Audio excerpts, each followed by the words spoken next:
मीरा तुरंत दौड़ते हुए आर्यन के पास आई और खड़े होने में उसकी मदद की और कहा, आर्यन अब तुम्हें आराम करना चाहिए। आर्यन ने उसे वहीं रोक दिया और कुंदन के पास गया, जो अभी भी अपनी पूरी ताकत से संघर्ष कर रहा था। उसे अपने पास आते देख कुंदन ने डरते हुए कहा, तूने कहा था कि तू मुझे नहीं मारेगा। एक आदमी के रूप में तुम्हें अपनी बात रखनी चाहिए। इस वक्त वो वास्तव में बहुत ज्यादा डरा हुआ था। आर्यन वास्तव में एक पागल आदमी था, एक पूरा पागल आदमी। उसने मुस्कुराते हुए कहा, मैंने वास्तव में कहा था कि मैं तुम्हें नहीं मारूंगा और मैंने तुमसे यह भी वादा किया था कि मैं निश्चित रूप से तुम्हारे खिलाफ फिर से कोई कदम नहीं उठाऊंगा। लेकिन फिर आर्यन ने मीरा की ओर देखा और कहा, जाओ और सड़क के सभी आवारा कुत्तों को लेकर आओ। मीरा ने सिर हिलाया और कहा, ठीक है। कुंदन की खोपड़ी सुन्न हो गई और उसने कहा, तुम क्या करना चाहते हो? तुमने कहा था कि तुम मुझे नहीं मारोगे। तुमने कहा था। हाँ, मैंने कहा था और मैं सच तुम्हें नहीं मारूंगा, आर्यन ने एक ठंडी हंसी के साथ कहा, क्योंकि तेरे जैसा दुष्ट इंसान मेरे हाथों से मरने लायक भी नहीं है। तुमने मुझे कई बार कुत्ता और कचरा कहा, हातिम को भी कहा, तो बस मैं आज तुम्हें एक कुत्ते की शक्ति का अनुभव कराऊंगा। कुछ मिनट बाद 5-6 आवारा कुत्ते कुंदन की ओर ऐसे दौड़े जैसे वो सदियों से भूखे हों और आज ही उन्हें खाना दिखा हो। कुंदन असहाय होकर देख रहा था कि उसे आवारा कुत्तों द्वारा कैसे काटा जा रहा था। वो कुत्ते उसकी आंतों और आंतरिक अंगों को चीर फाड़कर मजे के साथ खा रहे थे। अगर इसकी तुलना हातिम और मीरा पर की गई कुंदन द्वारा क्रूरता से की जाए तो यह उसका 10वां हिस्सा भी नहीं थी। वास्तव में आर्यन अपने दुश्मनों के लिए एक खूनी राक्षस से कम नहीं था। कुंदन जोर से चिल्लाया, आर्यन, मेरा पोता तुम्हें जाने नहीं देगा और जेकाल संप्रदाय भी तुम्हें जाने नहीं देगा। बस इंतजार करो। बस इंतजार करो। सियान परिवार के ऊपर हवा में कुंदन की आवाज ऐसे गूंज रही थी जैसे सुअरों का वध किया जा रहा हो। आर्यन, बधाई हो, तुम्हें एक युद्ध सम्राट को मारने पर 30,000 की एक्सपी पॉइंट्स, 2,000 ट्रयू एनर्जी पॉइंट्स और 10 स्ट्राइकिंग मूल्य मिले हैं। आर्यन, बधाई हो, तुम्हें 21 आत्मा पत्थर मिले हैं। आर्यन, बधाई हो, तुम्हें एक चंद्रमा तलवार मिली है। सिस्टम की और भी कई आवाज आई, लेकिन वो सभी बेकार चीजें थी और आर्यन ऐसी चीजों को देखना नहीं चाहता था। उसके लिए कुंदन की मौत अभी सिर्फ एक शुरुआत थी। वो अपने भाई को छूने की हिम्मत करने वाले किसी भी व्यक्ति को माफ नहीं करेगा। आर्यन ने बादलों में खड़ी जेकाल चोटी को देखा और अपनी मुट्ठी कसते हुए कहा, बस रुको, मैं तुम सभी को कुत्ते की मौत मारूंगा। फिर उसने उसके पास जितनी भी ड्रैगन स्पिरिट पिल थी सबको एक साथ निगल लिया। उसके लिए अभी अपने स्तर को बढ़ाना बहुत मुश्किल था। इसके लिए उसे बहुत सारे एक्सपी पॉइंट्स की जरूरत थी, इसलिए उसे अपने ट्रयू एनर्जी पॉइंट्स को फिर से भरना होगा। जेकाल चोटी पर अभी भी एक मुश्किल लड़ाई उसका इंतजार कर रही थी। मीरा उसके पास आकर खड़ी हो गई और उसे चुपचाप देखने लगी। तभी आर्यन ने उससे कहा, तुम इतनी मूर्ख क्यों हो? अचानक उसकी इस बात पर मीरा चौंक गई और बोली, मैं। आर्यन ने कहा, मोटू ने मुझे सब कुछ बता दिया है। मीरा ने आर्यन की ओर देखा और हल्के से हंसते हुए कहा, मैं तैयार हूँ। आर्यन के दिल में दर्द हुआ और उसने पूछा, क्या तुम्हें जेकाल संप्रदाय पसंद है? मीरा को लगा आर्यन कुछ और बात करने वाला है, पर उसने कुछ गलत समझ लिया था, इसलिए अचानक से पूछे गए उसके इस सवाल पर वो समय पर प्रतिक्रिया नहीं दे पाई। कुछ देर बाद उसने सिर हिलाया और कहा, मुझे यह पसंद है। जेकाल संप्रदाय दक्षिणी तरंग महाद्वीप में एकमात्र ऐसा तलवार संप्रदाय है जहां मैं शुरू से आना चाहती थी और बचपन से ही जेकाल संप्रदाय का शिष्य बनना मेरा सपना रहा था। आर्यन हंसा और कहा, तो तुम्हें कड़ी मेहनत करनी होगी। जरूर, मीरा ने कहा। वो हमेशा कड़ी मेहनत करती थी। हालांकि उसे सियान परिवार द्वारा अपहरण कर लिया गया था और गणपत और चंद्रपाल द्वारा फंसाया गया था, लेकिन उसने कभी भी जेकाल संप्रदाय से नफरत नहीं की थी। अपने दिल में उसने हमेशा जेकाल संप्रदाय को अपना घर माना था। आर्यन उसकी आंखों से समझ गया कि वो वास्तव में सच कह रही थी। मोटू भी ऐसा ही था। वो भी हमेशा से बस रिफाइनिंग हॉल को पुनर्जीवित करना चाहता था। आर्यन ने स्पेस रिंग से थंडर स्नेक स्वॉर्ड निकाली और कहा, मैं हमेशा से इसे तुम्हें देना चाहता था, पर मुझे कभी मौका ही नहीं मिला। यह थंडर स्पिरिट तलवार है जिसे मैं थंडर ड्रैगन मंदिर से बाहर लाया था। यह सिर्फ तुम्हारे लिए बनी है। जैसे ही आर्यन ने थंडर स्नेक स्वॉर्ड निकाली, मीरा की आंखें चमकने लगी। मेरे लिए? मीरा थोड़ी उत्साहित थी। आर्यन ने सिर हिलाया और कहा, हाँ, यह तुम्हारे लिए है। मीरा ने जैसे ही अपने हाथों में थंडर स्नेक स्वॉर्ड पकड़ी, उसके हाथ कांपने लगे क्योंकि यह खुशी की अथकनीय भावना थी। आर्यन हल्के से हंसा और बोला, इस बार इसे किसी को मत देना। मीरा ने एक हाथ से थंडर स्नेक स्वॉर्ड को ऊपर उठाया और एक कदम आगे बढ़कर आंगन में उसे लहराने लगी। वो एक तितली परी की तरह थी। आंगन में शालीनता से नाच रही थी, जिसे देखकर आर्यन मुस्कुराने लगा और खुद से कहा, हमेशा ऐसे ही खुश रहना। आर्यन ने सियान परिवार को लगभग पूरी तरह से खत्म कर दिया था और अंदरूनी हिस्से के एक बुजुर्ग को बुरी तरह से घायल कर दिया था। उसके लिए अब जेकाल संप्रदाय में शामिल होना असंभव था। वो इस बात को भी अच्छे से समझता था कि मीरा को जेकाल संप्रदाय पसंद था, इसलिए वो उसे अपने साथ इस दलदल में नहीं खींच सकता था। मोटू के लिए भी ऐसा ही था। पूर्वज रुद्रदेव ने पूछा, क्या तुमने अपना फैसला ले लिया है? आर्यन ने जवाब दिया, मेरा काम पूरा हो गया है। पूर्वज रुद्रदेव ने मुस्कुराकर कहा, तुम जेकाल संप्रदाय में रहकर बहुत कुछ हासिल कर सकते हो। जल्दी से 10,000 साल पुरानी दिव्य लकड़ी का दिल ढूंढ सकते हो और जल्दी से ड्रैगन स्लेयर ब्लेड की ताकत बढ़ा सकते हो। अगर तुम चले जाते हो तो मुझे डर है कि तुम्हें फिर से यह मौका नहीं मिलेगा। कोई बात नहीं, वैसे भी एक मंजिल के कई रास्ते होते हैं, एक बंद होता है तो दूसरा खुल जाता है। क्या आपने नहीं कहा था कि इसका दूसरा रास्ता भी है? आर्यन ने मुस्कुराते हुए जवाब दिया। ऐसा नहीं था कि वो जाना चाहता था, लेकिन उसके पास जाने के अलावा कोई रास्ता नहीं था। अगर वो नहीं गया तो आज जो कुछ भी हुआ वो एक दिन फिर हो सकता है और तब परिणाम शायद और भी बदतर होंगे। पूर्वज रुद्रदेव हंसा और कहा, हाँ, बच्चे, तुम दोस्ती को बहुत महत्व देते हो। वास्तव में तुम्हें दोस्ती के सही मायने पता हैं। आर्यन भी हंसा। अगर ऐसा नहीं होता तो अपने जो भी मेरी कीमती चीजें निगली थी उनके लिए तो मैं आपकी तीसरी टांग तोड़ देता। मेरे लिए दोस्ती हो या फिर कोई और रिश्ता, मैं हमेशा उन्हें महत्व देता हूँ। यह चीजें एक बार खोने के बाद फिर से हासिल नहीं की जा सकती हैं। पूर्वज रुद्रदेव हैरान रह गया। हाँ। आधे घंटे बाद हातिम का शरीर हिला। वो धीरे धीरे होश में आ रहा था। आर्यन ने तुरंत इसे महसूस किया और कहा, हातिम जागो। हातिम ने एक झटके के साथ अपनी आंखें खोली, जो एक 3 से 4 साल के बच्चे की तरह कोमल थीं। वो आर्यन की ओर मुड़ा और उत्सुकता से देखते हुए उससे पूछा, आप कौन हैं? आर्यन तुरंत हैरान रह गया। अब उसका मन कर रहा था कि वो कुंदन को नरक से खींच ले और उसे 1,00,000 बार मार दे। हातिम को देखते हुए वो हल्के से मुस्कुराया और कहा, मैं तुम्हारा मास्टर हूँ आर्यन। मास्टर? आर्यन? हातिम ने मूर्खता से अपना सिर खींचा और गहरे विचार में पड़ गया और खुद से कहा, यह नाम इतना परिचित क्यों है, लेकिन मुझे यह याद क्यों नहीं है? मीरा भी उनके पास आ चुकी थी, जिसे देखकर हातिम ने फिर पूछा, और वो कौन है?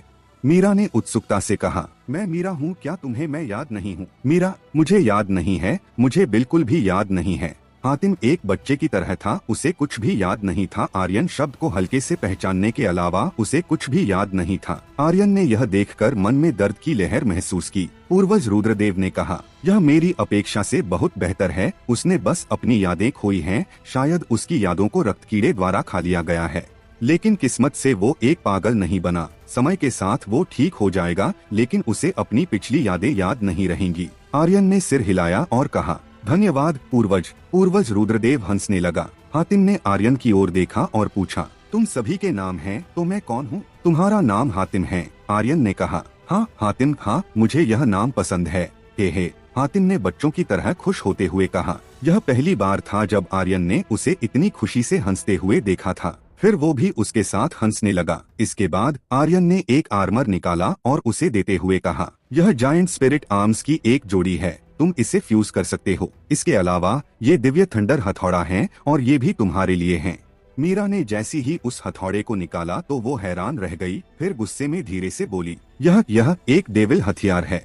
आर्यन, तुमने इसे बाहर क्यों निकाला? यह जेकाल संप्रदाय है। बेहतर होगा कि तुम इसे जल्दी से वापस रख लो, नहीं तो तुम एक बड़ी मुसीबत में पड़ सकते हो। हथियार किसी भी व्यक्ति की पहचान को बता सकते थे। यह एक डेविल हथौड़ा था। अगर इसे किसी ने देखा तो वो सीधे आर्यन को एक डेविल समझकर दुश्मन ठहरा देगा, क्योंकि जेकाल संप्रदाय डेविल संप्रदाय को एक दुश्मन समझता था। आर्यन ने हंसते हुए कहा, कोई बात नहीं, उसे इससे कुछ फर्क नहीं पड़ता था। हातिम ने खुशी खुशी थंडर हथौड़े को लिया और खुशी से उछलते हुए उसे जमीन पर दे मारा। बूम! अचानक बिजली की गड़गड़ाहट ने आसमान में तबाही मचा दी और धरती हिलने लगी। इसके अलावा हातिम का पूरा शरीर कांपने लगा, क्योंकि हथौड़ा उसके साथ एक होने की कोशिश कर रहा था। यह एक स्पिरिचुअल हथियार था जो अपने मालिक को खुद चुनते थे। हातिम के अंदर शारीरिक दिव्य शक्ति थी और आर्यन ने हथौड़ा को भी दिव्य शक्ति के साथ रिफाइन किया था। ये कहना गलत नहीं होगा कि यह सिर्फ हातिम के लिए ही बना था। अचानक हातिम का शरीर हवा में उड़ने लगा और उसके शरीर से घनी मात्रा में दिव्य शक्ति निकलने लगी। इसके अलावा दिव्य शक्ति के साथ उसके शरीर से कुछ डेविल शक्तियाँ भी निकल रही थी, जिसे देखकर आर्यन भी हैरान रह गया। उसने कभी नहीं सोचा था कि हातिम के शरीर में डेविल शक्तियाँ भी हैं। पूर्वज रुद्रदेव ने कहा, शायद यह रक्त कीड़े की वजह से है। हो सकता है कि तुमने ध्यान ना दिया हो, लेकिन किंग रक्त कीड़े को जब हातिम ने थूका था उसका सिर्फ शरीर ही बाहर आया था। उसके शरीर की सारी डेविल शक्तियाँ गायब थी। इसका सिर्फ एक मतलब हो सकता है कि हातिम के शरीर के अंदर जो ब्लड लाइन है उसने उन्हें अवशोषित कर लिया हो और यही कारण है कि उसके अंदर डेविल शक्तियाँ आ गई है। या फिर ऐसा भी हो सकता है कि यह हातिम के अंदर के गुस्से की वजह से हो जो उसने सियान परिवार के प्रति अपने दिल में दबा रखा था। हालांकि इससे कोई फर्क नहीं पड़ता कि कारण क्या है, डेविल बनना उसके लिए सबसे अच्छा रास्ता है और सबसे अच्छा विकल्प भी है। क्योंकि जहाँ तक मुझे याद है, पराक्रमी आत्मा गॉड भी एक डेविल कल्टीवेटर था और शायद हातिम के शरीर में भी उसी की ब्लड लाइन है। आर्यन दंग रह गया। पराक्रमी आत्मा गॉड एक डेविल कल्टीवेटर था। आर्यन ने सिंह परिवार में रहते हुए बहुत सी किताबें पढ़ी थी, जिनमें एक किताब में पराक्रमी आत्मा गॉड के बारे में भी लिखा था। वो अपने समय का एक शक्तिशाली अस्तित्व था जिसकी शारीरिक शक्तियाँ सबसे अधिक मजबूत थी, लेकिन उन किताबों में कहीं भी उसके बारे में एक डेविल कल्टीवेटर होने की जानकारी नहीं लिखी थी। यही कारण था कि वो इतना हैरान था। सियान कबीले के ऊपर का आकाश तेज गड़गड़ाहटों के साथ गर्जना करता रहा। यह सब हातिम की ताकत के कारण हुआ था। ये अतुलनीय रूप से मजबूत था। थंडर हथौड़े के साथ एक हो जाने के बाद हातिम के 3 मीटर लंबे मजबूत शरीर से एक शक्तिशाली खतरनाक आभा निकल रही थी। आर्यन ये सोचे बिना नहीं रह सका कि जब उसकी पीठ पर उसकी अमृति स्वॉर्ड का सबूत होगा तो यह कितना अच्छा लगेगा। आर्यन ने हातिम की ओर देखा और पूछा, क्या तुम मेरे साथ आने को तैयार हो? हातिम ने अपना हथौड़ा वापस रखा और तुरंत सिर हिलाकर कहा, मैं तैयार हूँ, मैं तैयार हूँ। आप वो व्यक्ति हैं जो मेरे साथ सबसे अच्छा व्यवहार करते हैं। मैं जीवन भर आपका अनुसरण करूंगा। मैं गाय या घोड़ा या यहाँ तक कि गुलाम बनने के लिए भी तैयार हूँ। उसी समय आर्यन के दिमाग में सिस्टम की आवाज गूंजी, आर्यन, तुमने अपने मिशन हातिम की मदद को अच्छी तरह से पूरा कर लिया है। इसके लिए तुम्हें 1 लाख ही XP पॉइंट्स, 10,000 ट्रयू एनर्जी पॉइंट्स और 1000 स्ट्राइकिंग मूल्य मिले हैं।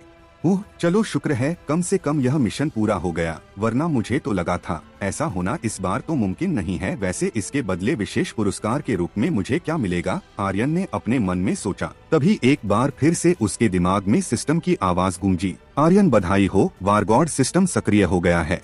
वारगॉड सिस्टम। आर्यन उलझन में था और उसे कुछ समझ नहीं आ रहा था कि यह क्या है।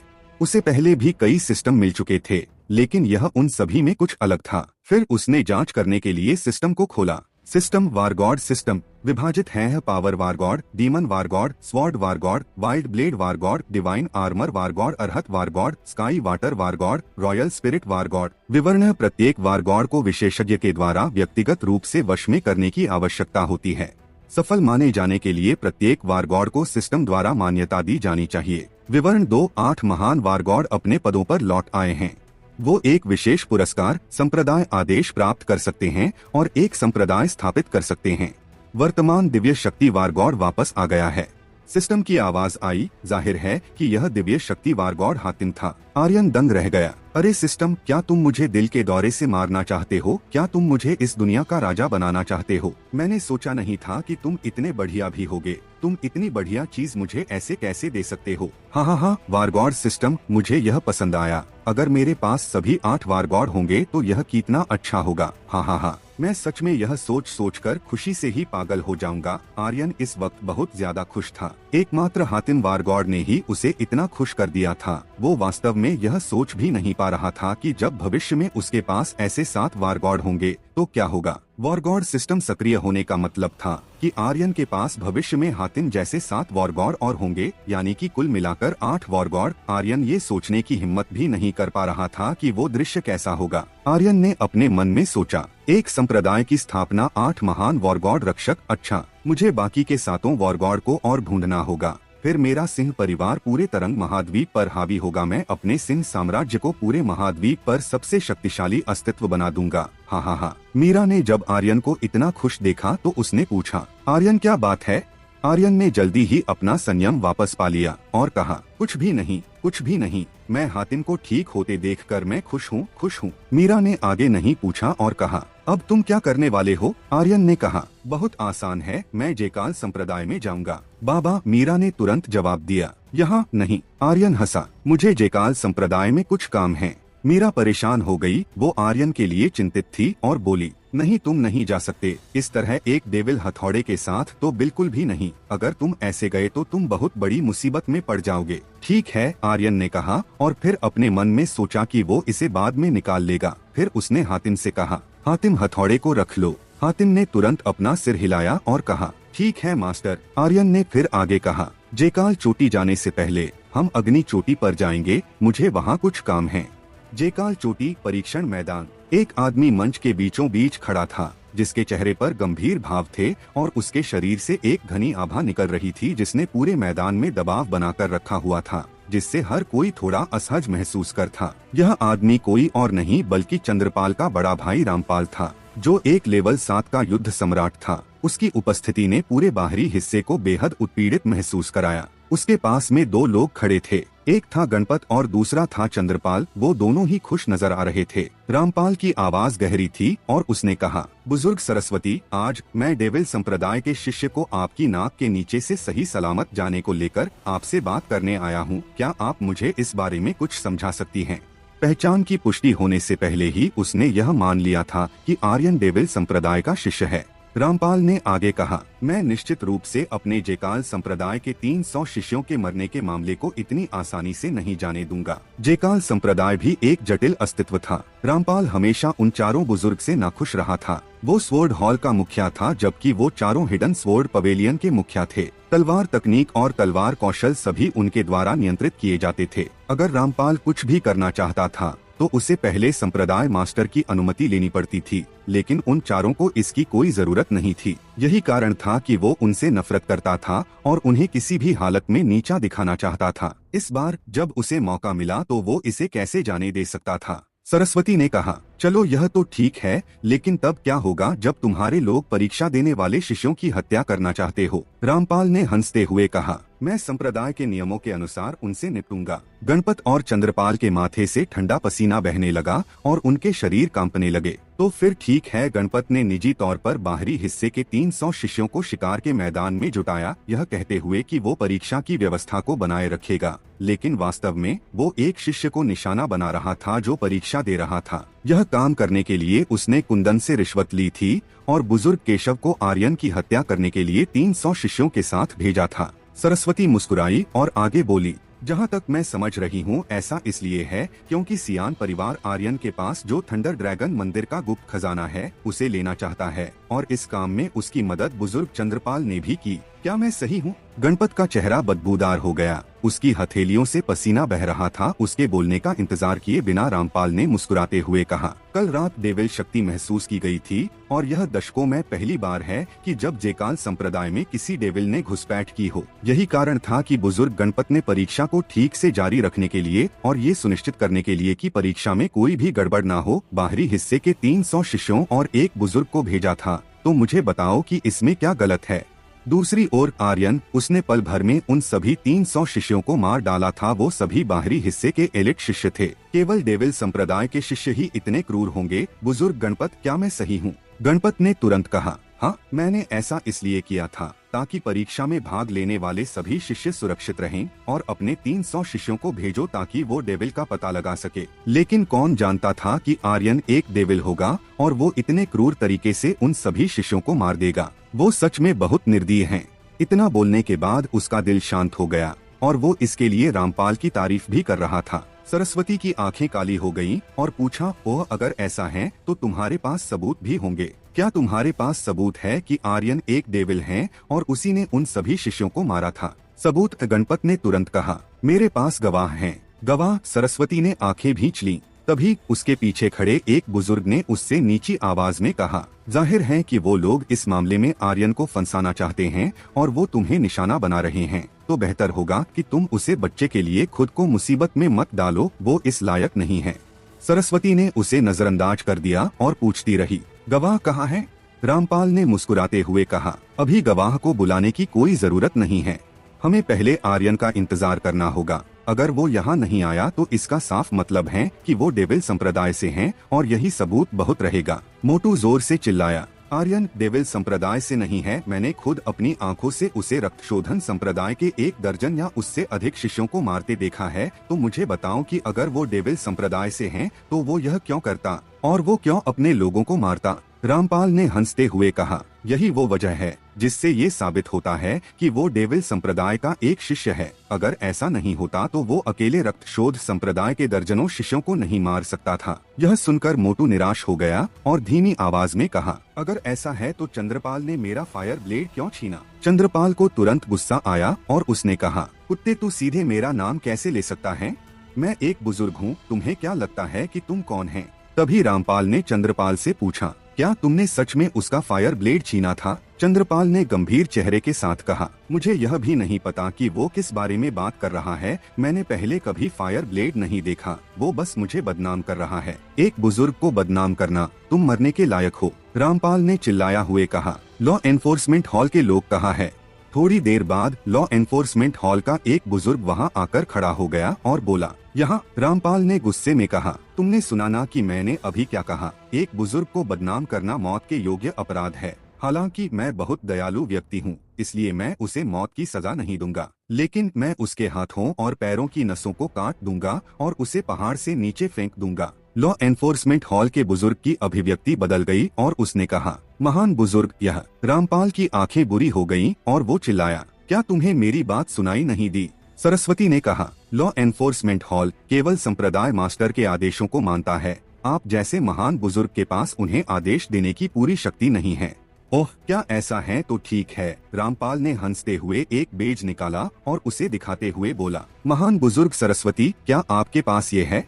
यह संप्रदाय मास्टर का टोकन था। टोकन देखना संप्रदाय मास्टर को देखने जैसा था। सरस्वती की अभिव्यक्ति में अंधेरा छा गया और आसपास के सभी शिष्य एक साथ जमीन पर घुटने टेक कर बैठ गए। रामपाल ने अपने दिल में हंसते हुए कहा, मुझे पहले से ही पता था कि तुम लोग ऐसा ही करोगे, लेकिन इस बार मैं अपनी पूरी तैयारी के साथ आया हूँ ताकि तुम लोगों को अपने पैरों तले रौंद कर मार सकूं। मुझसे लड़ोगे? हाँ हाँ। फिर वो जोर से चिल्लाया, लॉ एनफोर्समेंट हॉल कहाँ है? उसके हाथों और पैरों की नसों को काट दो। हाँ महान बुजुर्ग। इस बार लॉ एनफोर्समेंट हॉल के बुजुर्ग ने अवज्ञा करने की हिम्मत नहीं की। सरस्वती उसे रोकने के लिए आगे बढ़ी। महान बुजुर्ग, क्या कहानी के एक पक्ष पर भरोसा करके सजा देना न्याय है? क्या होगा अगर चंद्रपाल के पास उसका फायर ब्लेड हुआ तो? उसकी स्पेस रिंग में रखी चीजों को बाहर निकालो और देखो कि उसमें वो ब्लेड हैं या नहीं। इससे दूध का दूध और पानी का पानी हो जाएगा। रामपाल हैरान रह गया। वो अचानक खड़ा हो गया और बोला, कमीनी, मैं हमेशा से तुम्हारे प्रति विनम्र रहा हूँ क्योंकि तुम एक अंदरूनी हिस्से की बुजुर्ग हो, लेकिन अब तुम वास्तव में एक अंदरूनी हिस्से के बुजुर्ग के शरीर की तलाशी लेना चाहती हो। आखिर ये मोटा है कौन? क्या ये एक बुजुर्ग से ज्यादा महत्वपूर्ण है? उसके हाथों और पैरों की नसों को काटना पहले से ही उसके लिए एक आसान सजा है। अगर मुझे गुस्सा आ गया तो मैं इसे यहीं मार दूंगा। उसकी आवाज में एक युद्ध सम्राट की अतुलनीय रूप से मजबूत आभा थी। यह एक भूखे बाघ की गर्जना की तरह था जो सरस्वती को कुचल रहा था। यह उसके लिए बहुत असहज था। आसपास के लोगों ने भी शोर मचाया। महान बुजुर्ग ने सही कहा, वो सिर्फ एक बाहरी हिस्से का कचरा है। वो एक अंदरूनी हिस्से के बुजुर्ग के शरीर की खोज करने का अनुरोध कैसे कर सकता है? बाहरी हिस्से का कचरा, अगर वो मर भी गया तो भी किसी को कुछ फर्क नहीं पड़ेगा। हाँ, लेकिन धरती का बोझ थोड़ा कम जरूर हो जाएगा। एक बाहरी हिस्से के कचरे के पास एक फायर ब्लेड जैसा उच्च हथियार कैसे हो सकता है? वो बस झूठ बोल रहा है। बाहरी हिस्से का कचरा, बाहरी हिस्से का कचरा, इस दो शब्दों ने मोटू का दिमाग खराब कर दिया। उसने अपनी मुट्ठी खासकर भींच ली और अपने दांत कस लिए। वो इस वक्त इतने गुस्से में था कि उसे इतना गुस्सा पहले कभी नहीं आया था। सरस्वती के पीछे के 3 बुजुर्गों ने भी उसे पीछे खींचा और नीची आवाज में सलाह दी, जूनियर सिस्टर, तुम उसे हरा नहीं सकती। उसके पास अब संप्रदाय मास्टर का टोकन है। हम इसके बारे में कुछ भी नहीं कर सकते। इसके अलावा अंदरूनी हिस्से और बाहरी हिस्से के सभी उसके लोग हैं। अगर तुम ऐसा ही करते रही तो तुम खुद को मुसीबत में डाल लोगी। हाँ छोटी बहन, मेरी सलाह सुनो और जितनी जल्दी हो सके रुक जाओ। हम इसके बारे में तब बात करेंगे जब संप्रदाय मास्टर एकांत से बाहर आएंगे। वास्तव में वो तीनों महान बुजुर्ग भी कुछ नहीं कर सकते थे। अभी सब कुछ रामपाल के पक्ष में था। उसके पास गवाह था और जैसा कि उसने कहा, डेविल शक्तियां भी संप्रदाय में महसूस की गई थी। सब कुछ उसी के पक्ष में था। वो उससे बिल्कुल भी जीत नहीं सकते थे और इसके अलावा बाहरी हिस्से और अंदरूनी हिस्से के सभी लोग उसी के पक्ष में थे। वो उन सभी से नहीं लड़ सकते थे। रामपाल ने मुस्कुराते हुए बुजुर्ग सरस्वती की ओर देखा और फिर हंसते हुए कहा, सरस्वती, क्या तुम्हें कुछ और कहना है? यह देखकर चंद्रपाल ने अपनी छाती चौड़ी कर ली। वो इस समय बहुत ज्यादा खुश था। गणपत भी अपने आप में अतुलनीय रूप से खुश था। उसकी राय में वो जीत गए थे। सबसे महत्वपूर्ण बात तो यह थी कि अब उसे बाहरी हिस्से के उन 300 शिष्यों की मौत का जिम्मेदार नहीं ठहराया जाएगा, क्योंकि उसका सारा दोष आर्यन पर जो मढ़ दिया गया था। अचानक एक तेज आवाज आई, क्या तुम मुझे मारना चाहते हो? आओ और अपनी ख्वाहिश पूरी करो। एक युवक कदम सीढ़ियां चढ़ता गया और धीरे धीरे उसकी आकृति सभी की दृष्टि में दिखाई दी। यह कोई और नहीं बल्कि आर्यन था, जिसके पीछे एक ताबूत दिखाई दिया जो 3 मीटर लंबा और एक मजबूत लड़का था। यह हातिम था। उसकी मजबूत और लंबी आकृति और शक्तिशाली शरीर ने एक अतुलनीय दृश्य प्रभाव दिया। फिर मीरा दिखाई दी। वो तीनों धीरे धीरे परीक्षण मैदान के क्षेत्र में पहुंच गए। सभी की नजरें उन तीनों पर टिकी थीं। चंद्रपाल ने तुरंत नीची आवाज में कहा, बड़े भाई, वो आर्यन है। रामपाल ने अपनी आंखें सिकोड़ ली। उसने कभी नहीं सोचा था कि आर्यन वास्तव में वापस आने की हिम्मत करेगा। उसके शरीर से युद्ध सम्राट की शक्तियां बाहर निकलने लगी। फिर उसने गुस्से में कहा, इसके पास तो कोई भी डेविल शक्तियां नहीं है। अगर ऐसा है तो उसने अपने दिल में योजना बनाना शुरू कर दी। वो सरस्वती और बाकी तीनों को बदनाम करने के इस मौके को नहीं जाने देना चाहता था। आर्यन को वापस आते देखकर मोटू परेशान और खुश दोनों हो गया। मास्टर आप। लेकिन आर्यन ने मोटू की ओर देखा भी नहीं और आगे अपनी बात जारी रखते हुए बोला, मैं आ गया हूँ तो मुझे बताओ कि कौन मुझे मारना चाहता है। चलते हुए वो सरस्वती के पास पहुँचा और उसे नीची आवाज में धन्यवाद दिया और कहा, धन्यवाद बुजुर्ग, बाकी मैं खुद संभाल लूंगा। कोई फर्क नहीं पड़ता कि मैं क्या करता हूँ या मैं क्या नहीं करता हूँ, इससे आपका कोई लेना देना नहीं होगा। तो सबसे बेहतर होगा आप इससे दूर रहें। सरस्वती का दिल कांप उठा और उसने तुरंत पूछा, आखिर तुम क्या करना चाहते हो? कुछ भी उल्टा सीधा कदम मत उठा लेना। आर्यन हल्के से मुस्कुराया और कहा, आप फिक्र मत करो, मैं जो करूँगा सोच समझकर करूँगा। फिर उसने एक कदम आगे बढ़कर चंद्रपाल को एक तीखी मुस्कान के साथ देखा और उसका मजाक उड़ाते हुए कहा, अरे बुजुर्ग चंद्रपाल, क्या आपको कुछ देर पहले मार खाकर मजा नहीं आया? यह एक सीधा उकसावा था। सभी में खलबली मच गई। चंद्रपाल की अभिव्यक्ति तुरंत बदल गई और उसके मन में खटाश आ गई। उसने अपने दांत कस लिए और कहा, कुत्ते, अगर तुमने फिर से ऐसा किया तो मैं तुम्हारी जान ले लूंगा। उसी समय आर्यन की आंखों का कोना चौड़ा हो गया। हातिम ने नादानी से कहा, जी मास्टर। इसके साथ ही उसने अपनी स्पेस रिंग से कुंदन का सिर निकाला और उसे मंच पर फेंक दिया, जहां यह चंद्रपाल के पैरों पर जाकर गिरा। आर्यन ने ठंडे स्वर में कहा, कुंदन ने मुझे सारी सच्चाई बता दी थी। तुम तीनों ने मिलकर मुझे मारने की योजना बनाई। क्या तुम्हें सच में लगता है कि मुझे मारना इतना आसान होगा? उसको किसी बात का डर नहीं था और न ही उसे जेकाल संप्रदाय की कोई परवाह थी। रामपाल भी उसकी इस बात को सुनकर स्तब्ध रह गया। उसने नहीं सोचा था कि आर्यन इतना बेबाक और निडर होगा जो सीधे सियान कबीले के मुखिया को मार डालेगा। हालांकि उसने तुरंत अपने जज्बातों को दबा लिया और कहा, अब जब तुमने यह कहा है तो मैं तुमसे पूछना चाहता हूँ कि तुमने उन 300 शिष्यों को क्यों मारा? बातचीत के दौरान गणपत ने तुरंत गवाहों के एक समूह को बुलाया और आर्यन की ओर इशारा करते हुए उनसे पूछा, क्या उसी ने बुजुर्ग केशव और बाकी लोगों को मारा था? सभी ने तुरंत सिर हिलाया और कहा, यह सही है, यह वही है। हमने इसे अपनी आंखों से देखा। वो वास्तव में बहुत क्रूर हैं। वो एक राक्षस हैं जिसने उन सभी को मार डाला। गणपत तुरंत चिल्लाया, आर्यन, तुम्हें और कुछ कहना है? आर्यन ने हंसते हुए कहा, कहने के लिए कुछ भी नहीं है। मैं क्या कह सकता हूँ? गणपत आत्मसंतुष्ट होकर हंसा। तो तुम यह स्वीकार करते हो? हाँ, मैं इसे स्वीकार करता हूँ, आर्यन ने बेझिझक कहा। ऐसा लग रहा था जैसे उसने अपनी गलती मान ली हो। गणपत आत्मसंतुष्ट होकर हंसा और जोर से कहा, क्या तुम लोगों ने यह सुना है? क्या तुमने यह सुना है? उसने खुद इस बात को स्वीकार किया। लॉ एनफोर्समेंट हॉल, अब तुम किस बात का इंतजार कर रहे हैं? जल्दी करो और इसे पकड़ लो। अभी वो और ज्यादा खुश हो पाता कि अचानक आर्यन ने हंसते हुए कहा, गणपत, तुम ये क्यों नहीं बताते कि तुमने केशव को मुझे मारने के लिए क्यों भेजा? तुम इन तथाकथित गवाहों से क्यों नहीं पूछते कि मैंने उन बाहरी हिस्से के 300 शिष्यों और एक युद्ध सम्राट लेवल के बुजुर्ग को मारने के लिए कौन सी तकनीक इस्तेमाल की थी? गणपत एक पल के लिए अवाक रह गया और रामपाल की ओर देखने से खुद को रोक नहीं सका। बोलो, तुम कुछ बोलते क्यों नहीं? आर्यन ने पूछा। गणपत को समझ नहीं आ रहा था कि वो क्या कहा। वो अभी शब्दों के अभाव में था। मैंने तुम्हें मारने के लिए किसी को नहीं भेजा था। वो 300 शिष्य डेविल संप्रदाय के शिष्यों को रोकने के लिए गए थे ताकि परीक्षा सुचारू रूप से चल सके। आर्यन हंसा। डेविल संप्रदाय के शिष्य कहाँ हैं? गणपत ने अपने दांत दबाए और कहा, तुम डेविल संप्रदाय के शिष्य हो? मैं? हाँ। आर्यन हंसा और उसने रामपाल की ओर देखते हुए कहा, क्या मैं डेविल संप्रदाय का शिष्य हूँ? रामपाल जोर से चिल्लाया, ये तो तुम्हें बेहतर है कि तुम डेविल संप्रदाय के शिष्य हो या नहीं, लेकिन तुमने 300 शिष्यों को मारा है और यह तुमने कबूल भी किया है, इसके लिए तुम्हें सजा मिलकर रहेगी। आर्यन की आंखें भयावह हो गईं और वो भी चिल्लाया, क्योंकि वो मरने के लायक थे। तुम्हारी हिम्मत कैसे हुई? रामपाल ने कहा। वो मरने के लायक थे या नहीं, ये तय करने वाले तुम कौन होते हो? ये तुम जैसा बेकार कचरा कैसे तय कर सकता है?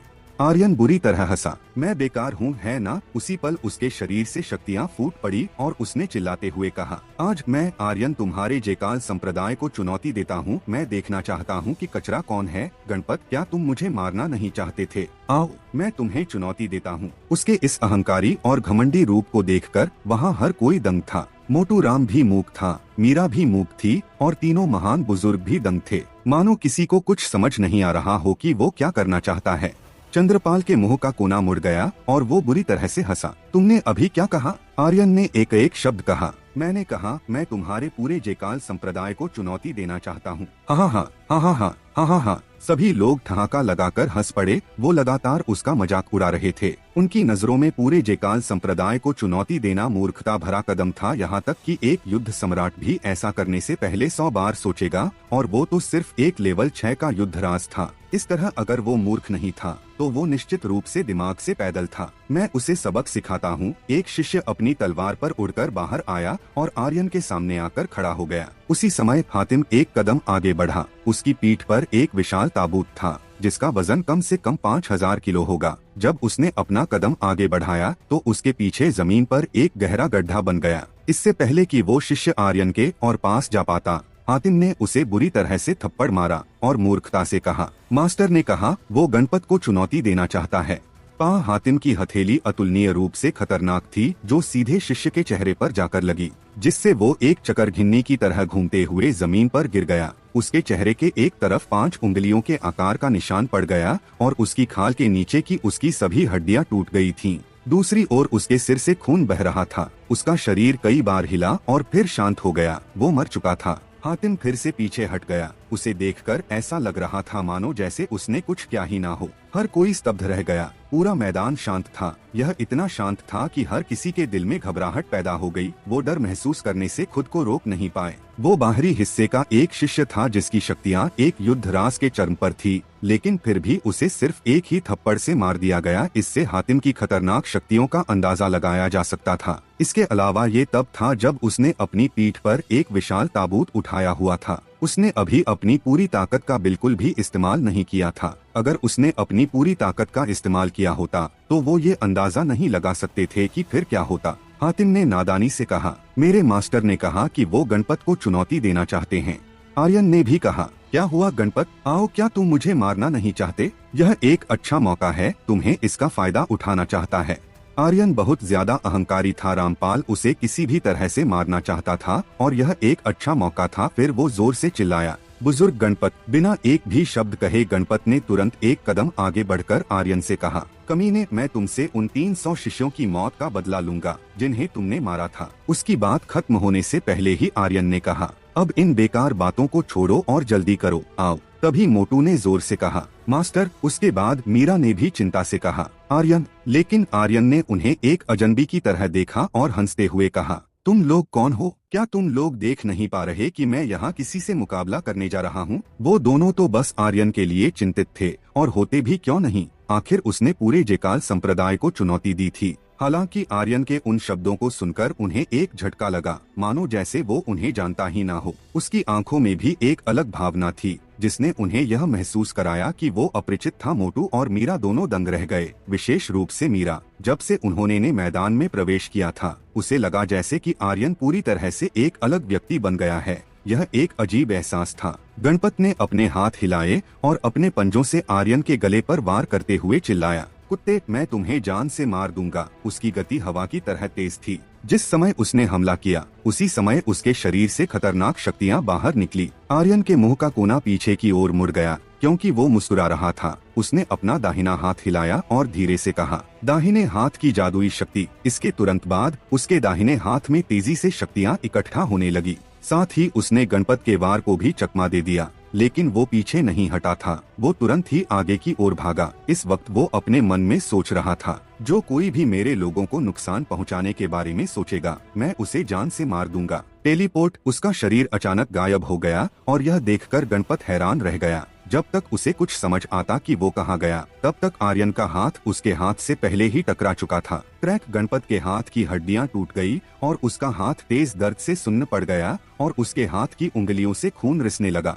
आर्यन ने इस मौके को बिल्कुल भी नहीं जाने दिया और तुरंत अपने दूसरे हाथ में पहाड़ तोड़ मुक्के की शक्तियां भरकर उसके चेहरे पर दे मारा। उसी समय गणपत ने भी अपने दूसरे पंजे से वार किया, जिसने आर्यन की छाती पर एक खूनी घाव कर दिया। फिर वो तुरंत पीछे हट गया। हालांकि आर्यन कहाँ रुकने वाला था, वो फिर से उसकी ओर बढ़ा। चांदनी कदम अगले ही पल उसका शरीर अपनी जगह से गायब और गणपत के सिर के ऊपर आकाश में दिखाई दिया। इसके बाद उसने अपनी दोनों मुट्ठियां कस ली। पल भर के लिए उसके शरीर पर आदमखोर किंग कॉन्ग एप की छाया दिखाई दी। फिर आर्यन ने अपने दोनों हाथों से एक मुक्का बनाया और गणपत के सिर पर वार किया। बूम, कच कच कच। गणपत के सिर के ऊपर के हिस्से के नीचे उसकी सभी हड्डियां टूट गई थीं। वो पीले चेहरे और मुंह से बहते खून के साथ जमीन पर घुटने टेक कर बैठ गया। उसने मैदान में खड़े रामपाल की ओर देखा। महान बुजुर्ग, बचाओ बचाओ, मुझे बचाओ। आर्यन उसके बगल में आकर खड़ा हो गया। सबसे पहले उसने एक हील पिल निकालकर खा ली, जिससे उसकी छाती का घाव तुरंत भर गया। फिर उसने रामपाल की ओर देखते हुए गणपत के सिर पर पैर रखा और तुरंत उसका कचूमर बना दिया। इसी के साथ उसकी सांसें थम गई और उसकी सारी एचपी खत्म हो गई। वो मर चुका था। फिर आर्यन ने मुस्कुराते हुए उसके शरीर पर लात मारी और उसे दूर फेंक दिया। आर्यन ने उसकी ओर देखा तक नहीं और चंद्रपाल को देखते हुए ठंडी आवाज में बोला, तुम अगले हो। उनकी लड़ाई की गति बहुत तेज थी। यह इतनी तेज थी कि किसी को भी कुछ दिखाई नहीं दिया था। हालांकि जब उन्हें कुछ दिखाई दिया तो गणपत का शरीर मैदान में एक तरफ खून से लथपथ पड़ा था और आर्यन अभी भी सही सलामत खड़ा था। बुजुर्ग गणपत सच में, क्या वो सच में मर चुका है? उसने वास्तव में बुजुर्ग गणपत को मार डाला। अभी क्या हुआ? आसपास के सभी लोग दंग रह गए। सरस्वती का दिल बैठ गया और उसने अपने मन में कहा, यह बुरा है, यह बुरा है, यह मामला पहले से बहुत ज्यादा बिगड़ गया है। सरस्वती, क्या यह लड़का वास्तव में एक युद्धराज है? उसकी तकनीकों से निकलने वाली शक्तियाँ वास्तव में एक युद्ध बुजुर्ग से भी ज्यादा खतरनाक है। यह बच्चा। बाकी तीनों महान बुजुर्ग भी हैरान थे। सरस्वती ने तुरंत एक कदम आगे बढ़ाया। उसके होंठ कांप रहे थे और वो आर्यन को रोकना चाहती थी, लेकिन अब बहुत देर हो चुकी थी। अब जब उसने एक और बुजुर्ग को मार डाला था तो उसके लिए जेकाल संप्रदाय में शामिल होना पूरी तरह से असंभव था। रामपाल को बहुत ज्यादा गुस्सा आ गया था और उसने चिल्लाते हुए कहा, आर्यन, तुम्हारी हिम्मत कैसे हुई एक बुजुर्ग को मारने की? भले ही तुम्हारे पास हजारों जीवन हो, लेकिन आज तुम जेकाल चोटी से जिंदा बाहर नहीं जा पाओगे। आर्यन ने हंसते हुए कहा, मैंने पहले ही कहा था कि मैं जेकाल संप्रदाय को चुनौती देना चाहता हूँ। अगर मुझ में हिम्मत नहीं होती तो मैं ऐसा क्यों करता? चलो अब इस बात को छोड़ो। फिर उसने चंद्रपाल की ओर देखा और उससे कहा, अब तुम्हारी बारी है, जल्दी आओ। चंद्रपाल एक कदम आगे बढ़ा। उसकी आंखें भयावह हो गईं और वो जोर से चिल्लाया, आर्यन, तुम बहुत घमंडी हो। अरे मैं घमंडी नहीं हूँ, मैं तो बस तुम्हें चुनौती दे रहा हूँ। आओ अब जल्दी करो, वक्त बर्बाद मत करो। आर्यन ने हंसते हुए कहा। वो उसे भी मारना चाहता था क्योंकि उसने भी उसके भाई को हाथ लगाया था। मीरा ने आगे बढ़कर आर्यन को पीछे खींचा। अपना सिर हिलाते हुए वो रोने के कगार पर थी। आर्यन, नहीं, मत करो, मत करो, ऐसा मत करो, मैं तुमसे विनती करती हूँ। वो उसे रोकना चाहती थी ताकि यह बात और ज्यादा ना बिगड़े। अगर ऐसा ही चलता रहा तो पीछे हटने की कोई गुंजाइश नहीं होगी। इसके अलावा चंद्रपाल युद्ध सम्राट था। चाहे वो कितना भी मजबूत क्यों ना हो, वो एक युद्ध सम्राट से मुकाबला नहीं कर पाएगा। आर्यन ने उसे ठंडी नजरों से देखा और कहा, तुम कौन हो? क्या मैं तुम्हें जानता हूँ? अब जल्दी से एक तरफ हटो। इसी के साथ उसने मीरा को दूर धकेल दिया। उसकी आंखें दृढ़ और ठंडी थीं। वो ऐसा नहीं करना चाहता था, पर मीरा की मदद करने का यही एकमात्र तरीका था। अगर उसने ऐसा नहीं किया होता तो भागने के बाद मीरा और मोटू को निश्चित रूप से जेकाल संप्रदाय द्वारा सजा दी जाएगी और आर्यन ये बिल्कुल भी नहीं चाहता था। उन दोनों के लिए जेकाल संप्रदाय को छोड़ना असंभव था। चूंकि ऐसा था इसलिए वो केवल यही कर सकता था। हालांकि इससे उसका दिल दुख रहा था। अगर वो थोड़ा भी मजबूत होता तो ऐसा कुछ नहीं होता। आओ जल्दी करो, मैंने तुम्हें पहले भी एक बार जिंदा छोड़ दिया था, लेकिन इस बार मैं तुम्हें जरूर जान से मार दूंगा। आर्यन की आवाज गड़गड़ाहट की तरह थी, जिसने उसके दिल के दर्द को गुस्से में बदल दिया और सब कुछ उड़ा दिया। चंद्रपाल ने अपने दांत कस लिए। आह! और वो गुस्से में जोर से चिल्लाया। शोकपूर्ण गर्जना के साथ उसके शरीर से तलवारों की खंखनाहट की आवाज आई। जल्द ही यह खंखनाहट की आवाज और ज्यादा बढ़ गई, क्योंकि उसके पूरे शरीर से दर्जनों तलवार की छवियां बाहर निकली, जो एक एक करके उसके इर्द गिर्द घूमने लगी। यह स्प्रिंग स्वॉर्ड आर्ट तकनीक है, जो एक हेवन स्टेज तकनीक है। इस बार यह आर्यन नहीं बचने वाला, उसकी मृत्यु तय है। पहले उसने बुजुर्ग चंद्रपाल पर अचानक से हमला किया था, लेकिन अब वो उसे छू भी नहीं पाएगा। इस बार यह निश्चित रूप से असंभव है। बुजुर्ग चंद्रपाल एक लेवल 5 के युद्ध सम्राट हैं और वो केवल एक लेवल 6 का युद्धराज है। उसका मरना निश्चित है। चलो अब देखते हैं कि वो अब कितनी देर टिक पाएगा। आसपास के शिष्य चर्चा करने लगे। उनका मानना था कि पिछली बार जो कुछ हुआ वो सिर्फ आर्यन ने धोखे से हमला करके किया था, लेकिन इस बार उसके लिए उसे छुपाना भी मुश्किल होगा। सरस्वती यह याद दिलाए बिना नहीं रह सकी। आर्यन, तुम्हें उसकी तलवार तकनीक से बचकर रहना होगा। इस पर रामपाल को गुस्सा आ गया और उसने चिल्लाते हुए कहा, बुजुर्ग सरस्वती, अगर आपने एक और शब्द कहने की हिम्मत की तो यह बूढ़ा आदमी आप पर कोई रहम नहीं करेगा। चंद्रपाल की आंखें काली हो गईं। उसने आर्यन को ठंडी नजरों से देखा और कहा, तुम कुत्ते, आज मेरी तलवार से मरकर नरक में जाओगे। मैं तुम्हें दिखाता हूँ कि एक असली तलवार तकनीक किसे कहते हैं। इसी के साथ उसने अपनी युद्ध सम्राट की शक्तियों को जारी किया और उसके आसपास की सभी तलवारों से आर्यन पर हमला करने के लिए तैयार हो गया। ओह, क्या ऐसी बात है, आर्यन ने कहा। फिर उसके गले से एक अजीब सी आवाज आई। उसके चारों अंग फैल गए और वो जमीन पर लेट गया। यह देखकर चंद्रपाल आत्मसंतुष्टता से हंसा। क्या तुम मरने का नाटक कर रहे हो या फिर तुम मेरे सामने घुटने टेकने वाले हो? लेकिन माफ करना, अब इन चीजों के लिए बहुत देर हो चुकी है।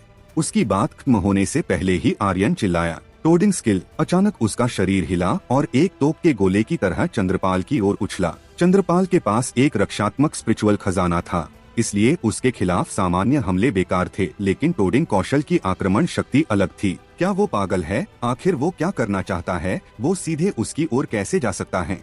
उसके चारों ओर तलवार घूम रही है, क्या उसे वो दिखाई नहीं दे रही है?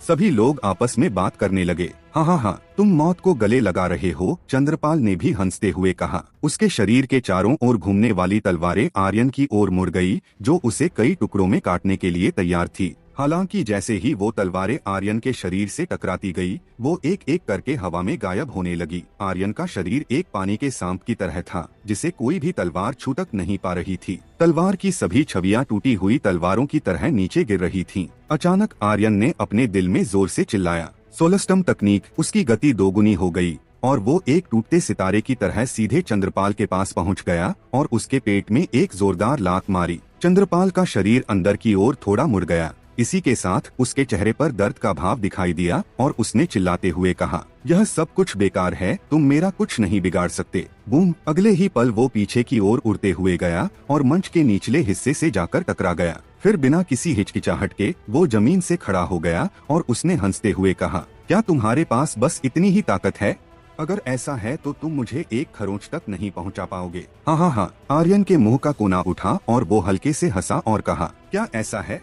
आर्यन के मुंह का कोना उठा और वो हल्के से हंसा और कहा, क्या ऐसा है? उसी समय उसकी आंखें काली हो गई और उसने एक जानलेवा मुस्कान के साथ कहा, टोडिंग स्किल। अचानक चंद्रपाल के शरीर से शक्तियों की एक अजीब सी लहर निकली। यह उस जगह से निकल रही थी जहां आर्यन ने उसकी छाती पर लात मारी थी। जल्द ही लहर उसके पूरे शरीर में फैल गई। ये टोडिंग स्किल की भेदक शक्ति थी जो हड्डियों के पार हो जाती थी। Crack crack! चंद्रपाल की छाती की हड्डियों समेत उसके पूरे शरीर की हड्डियों के टूटने की आवाज सुनाई दी। उसके मुंह से खून निकला और वो घुटने टेक कर लगातार खून की उल्टी करने लगा। वो इस वक्त बहुत ज्यादा दर्द में था। यह असंभव है, बिल्कुल असंभव। मेरे शरीर पर एक हेवन स्टेज का भालू आत्मा कवच था। यह असंभव है।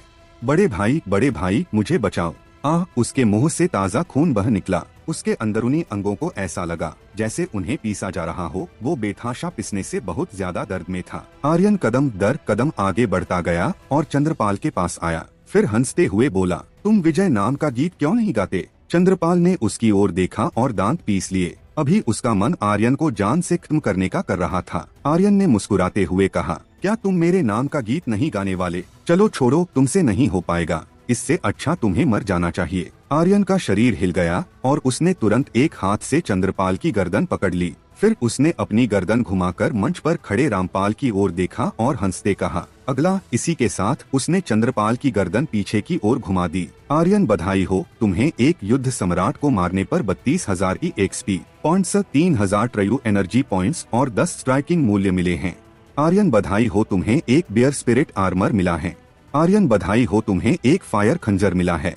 सिस्टम की आवाज कई बार गूंजी, लेकिन अभी आर्यन का ध्यान चंद्रपाल की स्पेस रिंग पर था। उसने तुरंत उसे निकाल लिया और वो मुस्कुराने लगा। वास्तव में इसमें बहुत सी चीजें हैं, लेकिन मेरे लिए वो सब बेकार हैं। जब वो स्पेस रिंग में झांक रहा था तो उसी दौरान उसने उसमें कुछ देखा और वो एक चंचल मुस्कान के साथ मुस्कुराया। फिर उसने उसमें से एक ब्लेड निकाली। किसने कहा कि मोटू की फायर ब्लेड चंद्रपाल ने नहीं ली थी? क्या यह सबूत काफी है? उसने सभी को फायर ब्लेड दिखाते हुए कहा। सरस्वती ने तुरंत एक कदम आगे बढ़कर कहा, बुजुर्ग रामपाल, अब आप कुछ कहना चाहेंगे? क्या आप अभी भी कहेंगे कि मोटू ने अंदरूनी हिस्से के एक बुजुर्ग को बदनाम किया था? ये साफ है कि चंद्रपाल और गणपत ने सियान परिवार के साथ सांठगांठ की थी। हाँ हाँ हाँ हाँ हाँ हाँ। रामपाल बुरी तरह हंसा। उसकी हंसी में एक अतुलनीय उग्र आभा थी। उसकी आंखें खून की तरह लाल थी और उसने आर्यन की ओर देखा और गंभीरता से कहा, तुमने जेकाल संप्रदाय के 2 बुजुर्गों को लगातार मारा है। तुम जरूर डेविल संप्रदाय के शिष्य हो और मैं ये हरगिज बर्दाश्त नहीं करूंगा कि कोई डेविल संप्रदाय का शिष्य मेरे जेकाल संप्रदाय में परेशानी खड़ी करे। तुम्हें मरना होगा। इसी के साथ उसका शरीर हिला। उसकी आकृति एक राक्षस की तरह थी, क्योंकि उसकी अनगिनत आकृतियां मंच पर फैल गई थीं। आर्यन की प्रतिक्रिया का इंतजार किए बिना उसने उस पर अपनी हथेली से एक हमला किया, बूम, जो सीधे उसकी छाती पर लगी। इसमें खतरनाक शक्तियां भरी हुई थी जो बहुत तेज और बहुत उग्र थी। आर्यन एक टूटे हुए धागे की तरह बाहर उड़ गया और 100 मीटर दूर जाकर एक दीवार से टकरा गया, जिससे पूरी दीवार ढह गई। लेवल 9 का युद्ध सम्राट। पत्थरों के बीच पड़े आर्यन ने अपने दांत कस लिए और खड़े होते हुए कहा। फिर से अपने दाहिने हाथ की एक चाल के साथ उसने ड्रैगन स्लेयर को बुलाया और एक हाथ से ब्लेड को खींचते हुए वो रामपाल की ओर भागा। फिर आओ। लेवल 9 का युद्ध सम्राट उसके लिए एक बाधा था। उस समय फायर ग्लास शहर में भी पार्थ ने उसे कुचल दिया, क्योंकि वो एक लेवल 9 का युद्ध सम्राट था और अब यह एक और लेवल 9 का युद्ध सम्राट था। लेकिन चाहे कुछ भी हो, वो इस बार हार नहीं मानेगा। चांदनी कदम हवा में उड़ते हुए आर्यन ने दोनों हाथों से अपने ड्रैगन स्लेयर ब्लेड को पकड़ लिया और अपने दिल में गर्जना करते हुए कहा, ड्रैगन गॉड का क्रोध। ड्रैगन स्लेयर से विस्फोटक आवाजों की एक श्रृंखला निकली, जैसे कि यह एक क्रोधित ड्रैगन गॉड हो। रामपाल की आंखें भयावह हो गईं। ड्रैगन स्लेयर से आने वाली गुस्से की गर्जना को महसूस करते हुए वो थोड़ा हिल गया था। उसकी अभिव्यक्ति ठंडी हो गई और चिल्लाया, युद्ध सम्राट का दबाव, यहाँ नरक को नीचे उतारो। आर्यन के हमले ड्रैगन गॉड का क्रोध के जारी होने की प्रतीक्षा किए बिना युद्ध सम्राट के दबाव ने तुरंत आर्यन और ड्रैगन स्लेयर के बीच संबंध को बाधित कर दिया और तुरंत उसके हमले ड्रैगन गॉड का क्रोध को भी बाधित कर दिया। आर्यन तुरंत ऊपर से नीचे गिर गया। इससे उसके दिल में आग लग गई और वो अपने मन में चिल्लाया, क्या मैं अभी भी एक लेवल 9 के युद्ध सम्राट का मुकाबला नहीं कर सकता? क्या इस महीने में मेरी हालत में कोई सुधार नहीं हुआ है? क्या मैं बिल्कुल भी मजबूत नहीं हुआ हूँ? मैं खुश नहीं हूँ। वो खड़ा हुआ और रामपाल को देखते हुए बोला। फिर से उसने ड्रैगन स्लेयर को वापस रख दिया और अपनी दोनों मुट्ठियों को कसते हुए कहा, टेलीपोर्ट। इसी के साथ वो तुरंत रामपाल की ओर भागा, लेकिन लेवल 9 के युद्ध सम्राट की आभा ने उसे हिलाकर रख दिया, जिससे उसका पूरा शरीर कांप गया। अजय ढाल। उसने अपनी ढाल छोड़ दी। उसकी मुट्ठी हथौड़ों की तरह थी जो रामपाल की ओर बढ़ रही थी। अजय ढाल लेवल 9 से नीचे के युद्ध सम्राटों के हमलों को रोक सकती थी, लेकिन यह लेवल 9 के युद्ध सम्राट के हमलों के आगे बेकार थी। हालांकि यह उसकी शक्ति को अवरुद्ध कर सकती थी। आर्यन के 2 घूंसे रामपाल की छाती से टकराए, लेकिन उनके द्वारा होने वाले नुकसान को देखकर वो हैरान रह गया। 109 इंच, 89 इंच। रामपाल की आंखें काली हो गईं। आर्यन के दोबारा वार करने का इंतजार किए बिना उसने सीधे आर्यन के गले को पकड़ लिया और उसकी छाती पर तेज मुक्का मारा, जिससे वो एक कटी पतंग की तरह पीछे की ओर उड़ गया। यहाँ तक कि मुक्के की शक्तियों ने उसके कपड़ों तक को चिथड़ों में बदल दिया। अजय ढाल भी तुरंत टूट गई। लेवल 9 के युद्ध सम्राट की शक्ति वास्तव में बहुत भयानक थी। आर्यन कहीं से भी उसकी बराबरी नहीं कर सकता था। तुम्हारे जैसा कचरे का एक टुकड़ा मेरे जेकाल संप्रदाय को चुनौती देने की हिम्मत करता है? क्या तुम्हें सच में लगता है कि तुम इसके लायक हो? रामपाल ने तिरस्कार में कहा। अब जल्दी से अपने डेविल रूप में आओ, ताकि मैं तुम्हें मारकर अपने संप्रदाय के दरवाजे के सामने लटका सकूं, जिससे डेविल संप्रदाय के शिष्य फिर से जेकाल संप्रदाय में आने से पहले 100 बार सोचे। आर्यन ने इसका कोई जवाब नहीं दिया और चिल्लाकर कहा। फिर से इस बार उसने अपनी टोडिंग स्किल की शक्ति जारी की। आर्यन बिजली की तरह तेजी से भागा और रामपाल की छाती से टकरा गया, लेकिन उसी समय रामपाल ने भी उस पर वार किया, जिससे वो फिर से पीछे की ओर उड़ गया। रामपाल पर उसकी टोडिंग स्किल का केवल कुछ ही नुकसान हुआ, जिसे देखकर वो फिर से अवाक रह गया। 299 इंच, उसके चेहरे पर निराशा छा गई। वो गणपत जैसे एक 6-7 लेवल के युद्ध सम्राट को आसानी से कुछ ही वारों में मार सकता था, लेकिन लेवल 9 के युद्ध सम्राट को वो आसानी से छू भी नहीं सकता था। आर्यन को कुछ समझ नहीं आ रहा था कि वो उसे हराने के लिए क्या करे। रामपाल की शक्ति उससे बहुत ज्यादा अधिक थी। यही उनके स्तरों के बीच का अंतर था, जो बहुत ज्यादा था। अब आर्यन को रामपाल को हराने का कोई रास्ता नहीं सूझ रहा था। उसके ड्रैगन गॉड का क्रोध वार को दबा दिया गया था। ड्रैगन स्लेयर तकनीक उतनी अच्छी नहीं थी, न ही टोडिंग स्किल उसे कोई नुकसान पहुंचा पाई थी। पहाड़ तोड़ मुक्का और उसके दाहिनी हाथ की जादुई शक्ति और भी बदतर थी। अब उसे महसूस हो रहा था जैसे कि उसने 1 महीने के भीतर इतनी कठिन मेहनत के बाद कोई प्रगति नहीं की थी। इससे उसके दिल में निराशा घर करने लगी थी। वो पहले पार्ट से हार चुका था और इस बार भी वो फिर से हारने की कगार पर था। हालांकि इस बार वो किसी भी हालत में हार नहीं मानना चाहता था। उसने अपने दांत पीस लिए और अपने दिल में सोचने लगा कि वो उसे हराने के लिए क्या करे। पूर्वज रुद्रदेव ने कहा, शांत हो जाओ, शांत हो जाओ बच्चे, तुम्हें अभी शांत होने की जरूरत है। अगर तुम इसी तरह गुस्से में रहे तो तुम बिल्कुल भी उसका मुकाबला नहीं कर पाओगे। वो महसूस कर सकता था कि आर्यन के दिमाग में इस वक्त क्या चल रहा था। पिछली बार वो पार्थ से बुरी तरह से हार गया था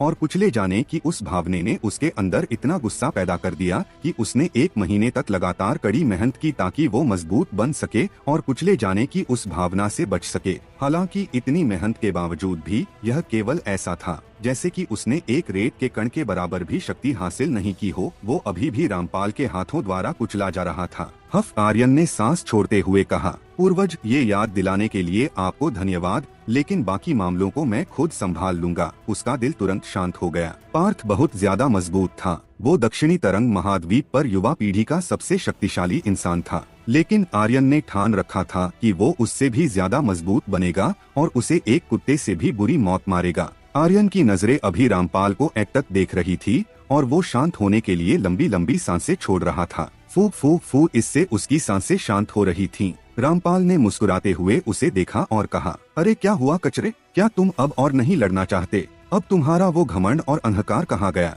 क्या तुम पूरे जेकाल संप्रदाय को चुनौती नहीं दोगे? तुम जैसे कचरे के लिए तो मुझे अपनी आधी ताकत भी इस्तेमाल करने की जरूरत नहीं है। उसने बेतहाशा गर्जना की। उसके दिल का गुस्सा भी धीरे धीरे फूट रहा था। मीरा पहले से ही रो रही थी और एक शब्द भी नहीं बोल पा रही थी। मोटू के लिए भी ऐसा ही था। वो सभी अपने दिल में जानते थे कि आर्यन ने अभी जो किया वो उनकी रक्षा के लिए था। हालांकि सरस्वती यह कहने से खुद को रोक नहीं पाई। बुजुर्ग रामपाल, वो डेविल संप्रदाय का शिष्य बिल्कुल भी नहीं है। वो चुप रहो। सरस्वती के आगे कुछ और कहने से पहले ही रामपाल ने तुरंत चिल्लाते हुए कहा, बुजुर्ग सरस्वती, अगर तुम उसके लिए विनती करना जारी रखती हो तो मैं तुम्हें भी मार दूंगा। सरस्वती ने भी गुस्से में कहा, अगर तुम में हिम्मत है तो ऐसा करके दिखा। उसके पीछे तीनों महान बुजुर्ग ने भी आगे बढ़कर कहा, रामपाल, ये मत सोचना कि तुम अंदरूनी हिस्से के एक महान बुजुर्ग हो तो तुम बेलगाम घोड़े की तरह कुछ भी कर सकते हो। वो चारों भी गुस्से में आ गए। आखिरकार वो लोग भी अंदरूनी हिस्से के बुजुर्ग थे और संप्रदाय मास्टर उससे ज्यादा उन्हें मानता था। वो ऐसे कैसे अपने एक साथी की बेइज्जती सह सकते थे? इस बीच आर्यन का दिमाग लगातार दौड़ रहा था और वो कोई रास्ता सोच रहा था जिससे रामपाल को हराया जा सके। स्तर के संदर्भ में वो इतने कम समय में इसे बढ़ाने में सक्षम नहीं होगा। उसकी आक्रमण शक्ति बहुत कम थी और ड्रैगन स्लेयर को उसकी शक्तियों द्वारा दबा दिया गया था। इसलिए वो ड्रैगन गॉड का क्रोध वार को जारी करने में असमर्थ था। उसे इस समय सबसे ज्यादा जरूरत अपनी आक्रामक शक्ति को बढ़ाने की थी। मैं ऐसा कैसे कर सकता हूँ? जब मेरा स्तर नहीं बदलता है तो मैं ऐसा कैसे कर सकता हूँ? आर्यन ने खुद से यह सवाल पूछना जारी रखा। उसी समय उसने जांच करने के लिए सिस्टम खोला। अचानक आर्यन की आंखें चमक उठी। स्किल +1, उसने इस चीज का अभी तक इस्तेमाल नहीं किया था, लेकिन वो अब इस बात से हिचकिचा रहा था कि इससे किस स्किल और तकनीक का लेवल बढ़ाया जाए। फिर कुछ देर इस बारे में सोचने के बाद उसके चेहरे पर एक मुस्कान फैल गई और सिस्टम की आवाज आई, क्या आप अपनी सोलस्टम तकनीक का स्तर बढ़ाना चाहते हैं? हाँ, आर्यन ने तुरंत कहा। आर्यन, बधाई हो, तुम्हारी सोलस्टम तकनीक का लेवल बढ़ चुका है। वर्तमान स्तर लेवल 2। सोलस्टम तकनीक एक बेजोड़ विशेषता थी। इसके एक बार सक्रिय होने के बाद आर्यन की शक्तियां दोगुनी हो जाती थी। इसकी शक्तियां लेवल 1 पर ही अद्वितीय थी और लेवल 2 की होने के बाद तो आर्यन इसकी शक्तियों का अंदाजा ही नहीं लगा सकता था। इसके अलावा यह उसके लिए कम समय में अपनी आक्रमण शक्ति बढ़ाने का सबसे अच्छा तरीका था। यही कारण था कि उसने सोलस्टम तकनीक को चुना। इसके बाद आर्यन ने रामपाल की ओर अपनी ठंडी नजरें घुमाई और हंसते हुए कहा, अब जब तू मुझ पर इतना ही जोर दे रहा है कि मैं डेविल संप्रदाय का एक शिष्य हूँ तो ठीक है, फिर मैं तुम्हें दिखाता हूँ कि एक डेविल कैसा दिखता है। इतना बोलने के बाद उसने अपने मन में कहा। डेविल बॉडी अचानक उसके शरीर से एक खतरनाक शक्ति फूट पड़ी। पल भर में उसके बालों का एक एक हिस्सा काले से लाल रंग में बदल गया और उसकी आंखों की पुतलियां भी बदल गईं। इस समय आर्यन के पूरे शरीर से डेविल आभा निकल रही थी। हालांकि यह डेविल संप्रदाय के किसी शिष्य के शरीर से निकलने वाली आभा नहीं थी, बल्कि यह एक वास्तविक डेविल की आभा थी। रामपाल स्तब्ध रह गया और उसकी आंखें चौड़ी चौड़ी हो गईं। फिर वो तुरंत बुरी तरह से हंसने लगा। हाँ, क्या तुम लोगों ने देखा? क्या तुमने यह देखा? मैं सही था, मैंने पहले ही कहा था कि वो डेविल संप्रदाय का शिष्य है। देखो अब। हाँ। वो इस समय बहुत खुश था। हालांकि उसने कभी नहीं सोचा था कि आर्यन एक डेविल कल्टीवेटर होगा। उसने शुरू में ही उसकी जांच की थी, लेकिन उसे उसके शरीर में थोड़ी भी डेविल शक्तियां महसूस नहीं हुई थी। हालांकि इससे कोई फर्क नहीं पड़ता, अब कोई भी कह सकता था कि वो एक डेविल था। यहाँ तक कि सरस्वती भी दंग रह गई, मीरा भी अवाक थी और मोटू राम के साथ साथ सभी लोग दंग रह गए। आर्यन पूरी तरह से एक डेविल कल्टीवेटर में बदल चुका था। उसके चारों ओर डेविल आभा मंडरा रही थी। उसके लाल बाल हवा में लहरा रहे थे। इस समय वास्तव में वो बहुत ज्यादा आकर्षक और खतरनाक लग रहा था। फिर उसने अपने चेहरे पर एक मुस्कान के साथ कहा, क्या तुम अब खुश हो? उसकी गहरी काली आंखें रामपाल पर टिकी हुई थी। रामपाल खुशी में बुरी तरह से हंसा। हाँ, लड़के, अब तुम्हें कोई भी नहीं बचा सकता। तुम्हारी मौत आज तय है।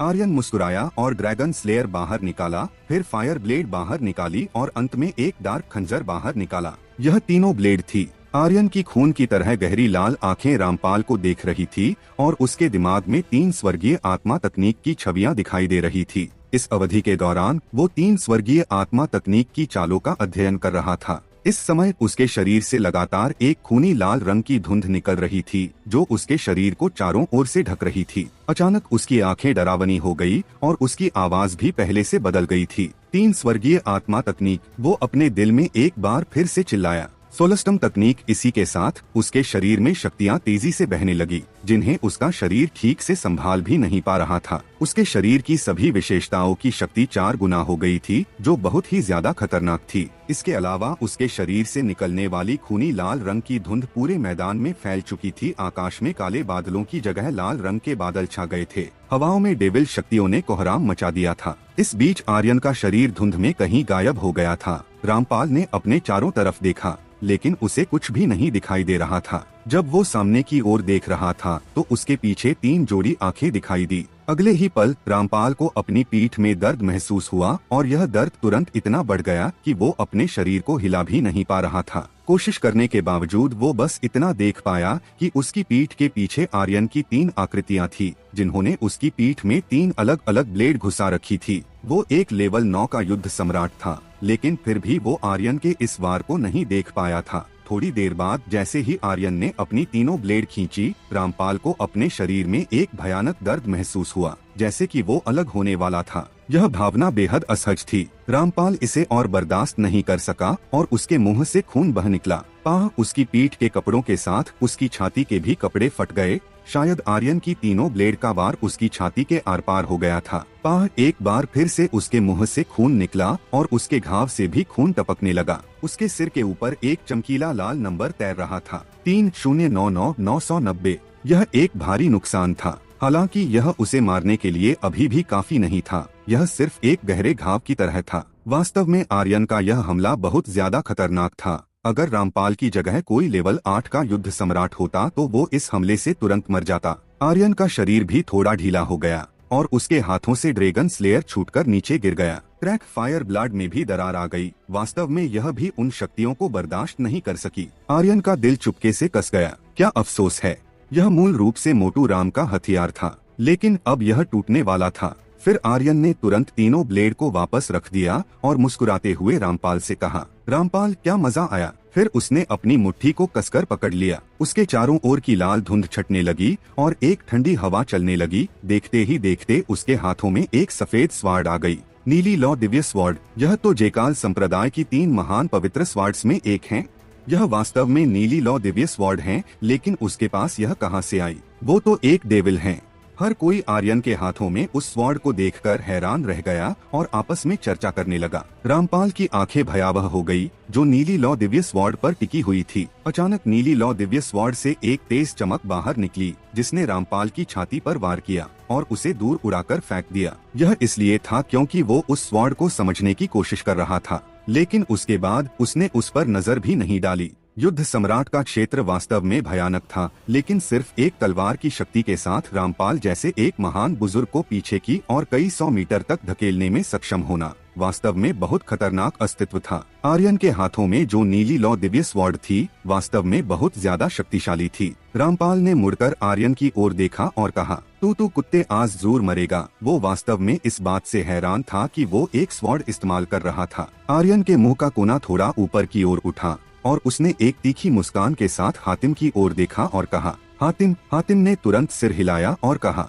जी मास्टर, मैं समझ गया। फिर उसने तुरंत अपनी पीठ पर मौजूद ताबूत को खोल दिया। ताबूत कांपने लगा और अमृति स्वॉर्ड का स्वॉर्ड इंटेंट पूरे मैदान में फैल गया। फिर आर्यन ने रामपाल के सिर के ऊपर उसकी एचपी देखी, उसके शरीर के ऊपर सुनहरी रोशनी को देखा। फिर उसने मुस्कुराते हुए उसकी ओर एक उंगली से इशारा किया, आओ। रामपाल का माथा खराब हो गया। तुम मौत के मुंह में जा रहे हो। उसके शरीर से एक अतुलनीय तलवार का इरादा फूट पड़ा जिसने आर्यन के स्वॉर्ड इंटेंट को तुरंत दबा दिया। मैदान में छाई खूनी लाल रंग की धुंध गायब हो गई और काली धुंध में बदल गई। आसमान में काले बादलों में बिजली की गड़गड़ाहट शुरू हो गई। आसपास के लोग दंग रह गए। रामपाल की शक्ति बहुत ज्यादा प्रबल थी। आर्यन को अब कोई नहीं बचा सकता। बुजुर्ग रामपाल आज उसे निश्चित रूप से मार देगा। अगर वो घमंडी लड़का अब भी नहीं मरा तो यह बहुत अजीब होगा। वो डेविल संप्रदाय का एक शिष्य है, वो मरने के लायक है, उसे मर जाना चाहिए, यही सबके लिए बेहतर होगा। महान बुजुर्ग, उसे एक ही बार में मार डालो।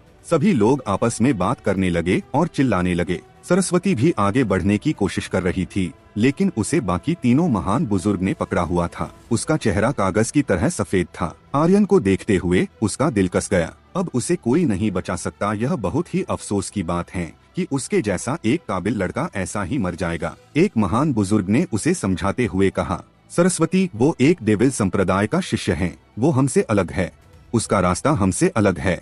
वास्तव में उस बच्चे की प्रतिभा अविश्वसनीय है, विशेष रूप से उसकी वो स्वॉर्ड तकनीक जिसका अभी उसने इस्तेमाल किया था, पर अफसोस हम उसके लिए कुछ नहीं कर सकते। सरस्वती ने आर्यन के गतिहीन रूप को देखा और थोड़ा सा कहा, तलवार के रास्ते की दुनिया में कोई राक्षस, देवता, मनुष्य, बुद्ध, बुराई ऐसी कोई चीज नहीं है। बड़े भाई, मुझे लगता है कि उसे कल तलवार के मकबरे के सामने कुछ समझ में आया होगा। यह एक अंतर्ज्ञान था, एक महिला का अंतर्ज्ञान। तीनों महान बुजुर्ग बुरी तरह से मुस्कुराए और कहा, भले ही उसे कुछ समझ में आ गया हो, लेकिन यह बेकार है, वो उसे पचा नहीं पाएगा। आखिर वो एक डेविल है।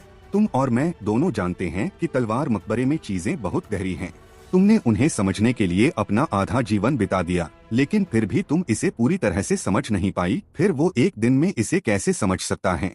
सरस्वती ने कुछ नहीं कहा। उसे यह मानना ही पड़ा कि आर्यन ऐसा नहीं कर सकता था, लेकिन वो अपने दिल में थोड़ी अनिच्छुक थी। जब से उसने आर्यन को देखा था उसे उसमें कुछ खास लगा था, हालांकि यह बस उसकी एक झूठी उम्मीद थी। मीरा पहले से ही जोर जोर से रो रही थी और अब तक उसके जितने भी आंसू बहे थे अब वो सभी एक साथ फूट पड़े। नहीं नहीं नहीं, आर्यन जल्दी करो और भागो। मोटू ने अपनी चलने वाली छड़ी के साथ खुद को आगे बढ़ाया। वो आर्यन को लगने वाली तलवार से बचाना चाहता था, लेकिन जल्दबाजी में वो नीचे गिर गया और जब वो उठा तो वो फिर से नीचे गिर गया। मास्टर, आर्यन को अपनी जगह पर अभी खड़ा देखकर फिर से चर्चाएं शुरू हो गई। वो लड़का इतना डर गया है कि वो अब भाग भी नहीं पा रहा है। हाँ, महान बुजुर्ग की तलवार के दबाव में एक युद्ध सम्राट भी भाग नहीं सकता। वो तो फिर भी एक लेवल 6 का युद्धराज है। हाँ, सही कहा, आज उसकी मौत निश्चित है। रामपाल भी अपने आप में बहुत खुश था। उसकी स्वॉर्ड के दबाव में आर्यन हिल तक नहीं पा रहा था और जल्द ही उसकी स्वॉर्ड आर्यन के 2 टुकड़े करने वाली थी। हाँ, कुत्ते अब मरो। अचानक आर्यन का हाथ हिला और उसने चिल्लाते हुए कहा, अमृति स्वॉर्ड। उसकी आवाज एक धमाके की तरह तेज थी। तभी हातिम के सिर पर रखा ताबूत भी जोर जोर से कांपने लगा, मानो कोई जिंदा व्यक्ति अंदर से बाहर आने के लिए संघर्ष कर रहा हो। एक विशाल स्वॉर्ड बाहर निकली और आर्यन के हाथों में आ गई। यह पहले की तुलना में एक अलग ही स्वॉर्ड थी। इसका रूप स्याही की तरह काला था और इसके सिरे पर 2 ब्लेड थी जो सफेद रोशनी में जल रही थी। उनमें से एक की नोक पर एक सूरज छपा हुआ था और जबकि दूसरी पर एक चांद छपा था। इस स्वॉर्ड का नाम था सूर्य और चंद्रमा। हालांकि यह भी अमृति स्वॉर्ड थी, लेकिन पता नहीं क्यों ताबूत में इसका रूप हर बार एक अलग स्वॉर्ड में बदल जाता था। जिस क्षण अमृति स्वॉर्ड आर्यन के हाथों में आई, वो उग्र हो गई और आर्यन के कुछ भी करने से पहले उसने बुरी तरह से हिलना शुरू कर दिया। पलक झपकते ही उसने आर्यन पर दबाव बना रहे रामपाल के तलवार इरादे को पूरी तरह से दबा दिया। फिर वो आर्यन के हाथों से छूटकर सामने से आती रामपाल की तलवार से टकरा गई। जैसे ही रामपाल की तलवार नीचे गिरी और आर्यन पर बन रहा दबाव हटा, वो एक तीर की तरह आगे की ओर भागा। उसकी आंखें खौफनाक अंधेरे की तरह काली हो गई। अपना हाथ उठाकर उसने अमृति स्वॉर्ड को वापस बुला लिया और चिल्लाते हुए कहा, स्वर्ग को झकझोर देने वाला स्वॉर्ड इंटेंट। उसने स्वॉर्ड सेंट 81 वार तकनीक का पहला स्वॉर्ड इंटेंट जारी किया। तुरंत अमृति स्वॉर्ड की आभा पूरी तरह से बदल गई। यह पहले से और ज्यादा उग्र हो गई। इस समय आर्यन का शरीर एक तेज तलवार की तरह था, एक तेज तलवार जो आकाश और पृथ्वी को काट सकती थी, मानो जैसे कि वो 9 आकाशों के बाहर गरज रहा हो और बिजली की तरह भड़क रहा हो। रामपाल के कुछ भी करने से पहले उसने उस पर हमला करना शुरू कर दिया। टूटी हुई तलवार 32,80,000 इंच सोलस्टम तकनीक के तहत नुकसान 4 गुना हो गया था, लेकिन वो रुका नहीं और फिर से हमला कर दिया। Haunted sword intent -34,09,099 inch, misty sword intent -35,09,098 inch, thunderbolt sword intent -38,09,989 inch, cursor sword intent -39,99,909 inch. समसेरा स्वॉर्ड इंटेंट। आर्यन ने अपने दांत कस रखे थे और वो एक बिजली की तेज झटके की तरह रामपाल पर लगातार स्वॉर्ड सेंट 81 वार तकनीक से वार कर रहा था। -46,09,099 इंच। सोलस्टम तकनीक की वजह से उसका प्रत्येक वार 4 गुना अधिक घातक था। आर्यन की आकृति दिखाई दी, जो रामपाल के पीछे खड़ी थी। उसने अपनी नजरें उठाकर पूरे दर्शकों की ओर देखा और घमंड से चिल्लाया, भाड़ में जाओ। और कौन? सभी दर्शक चुप हो गए। वो कोई आवाज नहीं कर सके क्योंकि वो सदमे में आर्यन को देख रहे थे। उनके दिमाग सुन्न पड़ चुके थे। उन्हें कुछ भी समझ नहीं आ रहा था कि अभी यह क्या हुआ। महान बुजुर्ग रामपाल बिना हिले डुले वहाँ क्यों खड़ा था? उस लड़के ने अभी किस तलवार तकनीक का इस्तेमाल किया? क्या चल रहा था? आर्यन की आकृति बहुत तेज थी और उसके वार उससे भी अधिक तीव्र थे। वो लोग कुछ भी नहीं देख पाए, यहाँ तक कि सरस्वती सहित अन्य तीनों महान बुजुर्ग और मैदान के बाकी लोग भी इसे स्पष्ट रूप से नहीं देख सके थे। उनके मुंह चौड़े खुले थे, इतने कि उनके मुंह में बतख का अंडा फिट हो सकता था। इस समय उनकी फटी हुई आंखें एक टक आर्यन को देख रही थी। रामपाल का शरीर बुरी तरह से कांप रहा था। आर्यन की पीठ को देखते हुए वो बड़बड़ाया, नहीं नहीं नहीं, असंभव, तुम हो सकता है। आर्यन ने मुड़कर हंसते हुए कहा, इस दुनिया में कुछ भी असंभव नहीं है, अब जल्दी करो और मर जाओ। जैसे ही उसकी बात खत्म हुई, रामपाल का शरीर सीधे अलग हो गया और मांस और खून के टुकड़े ऐसे निकले जैसे उन्हें किसी छुरी से काटा जा रहा हो। उसका पूरा शरीर ऐसा लग रहा था जैसे उस पर कोई आपदा आन पड़ी हो। अभी आर्यन ने स्वॉर्ड सेंट 81 वार तकनीक के बस 10 स्वॉर्ड इंटेंट का इस्तेमाल किया था। हालांकि यह सभी सोलस्टम तकनीक के तहत अतुलनीय रूप से तेज हो गए थे और उनकी शक्ति 4 गुना तक बढ़ गई थी। यह कहना गलत नहीं होगा कि स्वॉर्ड सेंट की विरासत वास्तव में बहुत ज्यादा आकर्षक थी। आर्यन की डेविल बॉडी, लाल बाल और डेविल पुतलियों को जोड़ते हुए वो इस समय वास्तव में बहुत सुंदर लग रहा था। नहीं, रामपाल के मुंह से एक दर्दनाक चिल्लाहट निकाली, जैसे कि एक सुअर की हत्या की जा रही हो। उसके शरीर का प्रत्येक टुकड़ा नीचे टूट टूट कर गिर रहा था। जल्द ही उसके खून की आखिरी बूंद भी नीचे गिर गई। इसके बाद आर्यन के दिमाग में सिस्टम की आवाज सुनाई दी और उसने तुरंत अपना स्ट्राइकिंग मूल्य जारी कर दिया। आर्यन, तुम्हें एक लेवल 9 के युद्ध सम्राट को मारने पर 1 लाख ही XP points, 1 lakh true energy points, 10 striking मूल्य और 10 सिस्टम पॉइंट्स मिले हैं। आर्यन, बधाई हो, तुम्हें ब्लू फ्लेम डिवाइन स्वॉर्ड मिली है। आर्यन, बधाई हो, तुम्हें गॉड्स डेविल टोकन मिला है। आर्यन, बधाई हो, तुम्हें एक हेवनली डेमन हार्ट तकनीक मिली है। आर्यन, बधाई हो, तुम्हें 1024 आत्मा पत्थर मिले हैं। आर्यन, बधाई हो, तुम्हारा स्तर लेवल 6 युद्धराज से बढ़कर लेवल 7 युद्धराज तक पहुंच चुका है। पहली बार एक संप्रदाय के बुजुर्ग का सिर कलम करने के लिए विशेष पुरस्कार प्राप्त करने के लिए बधाई हो। आर्यन, तुम्हें XP points, true energy points, system points और स्ट्राइकिंग मूल्य मिले हैं। सिस्टम की आवाज लगातार कई बार गूंजी। आर्यन यह देखकर हैरान था कि एक लेवल 9 के युद्ध सम्राट को मारने पर उसे इतनी सारी चीजें मिली है। यह गॉड्स डेविल टोकन क्या है? और आखिर यह हेवनली डेमन हार्ट तकनीक किस तरह की तकनीक है? ये सब क्या है? उससे और ज्यादा रहा नहीं गया और उसने तुरंत जांच करने के लिए सिस्टम को खोला।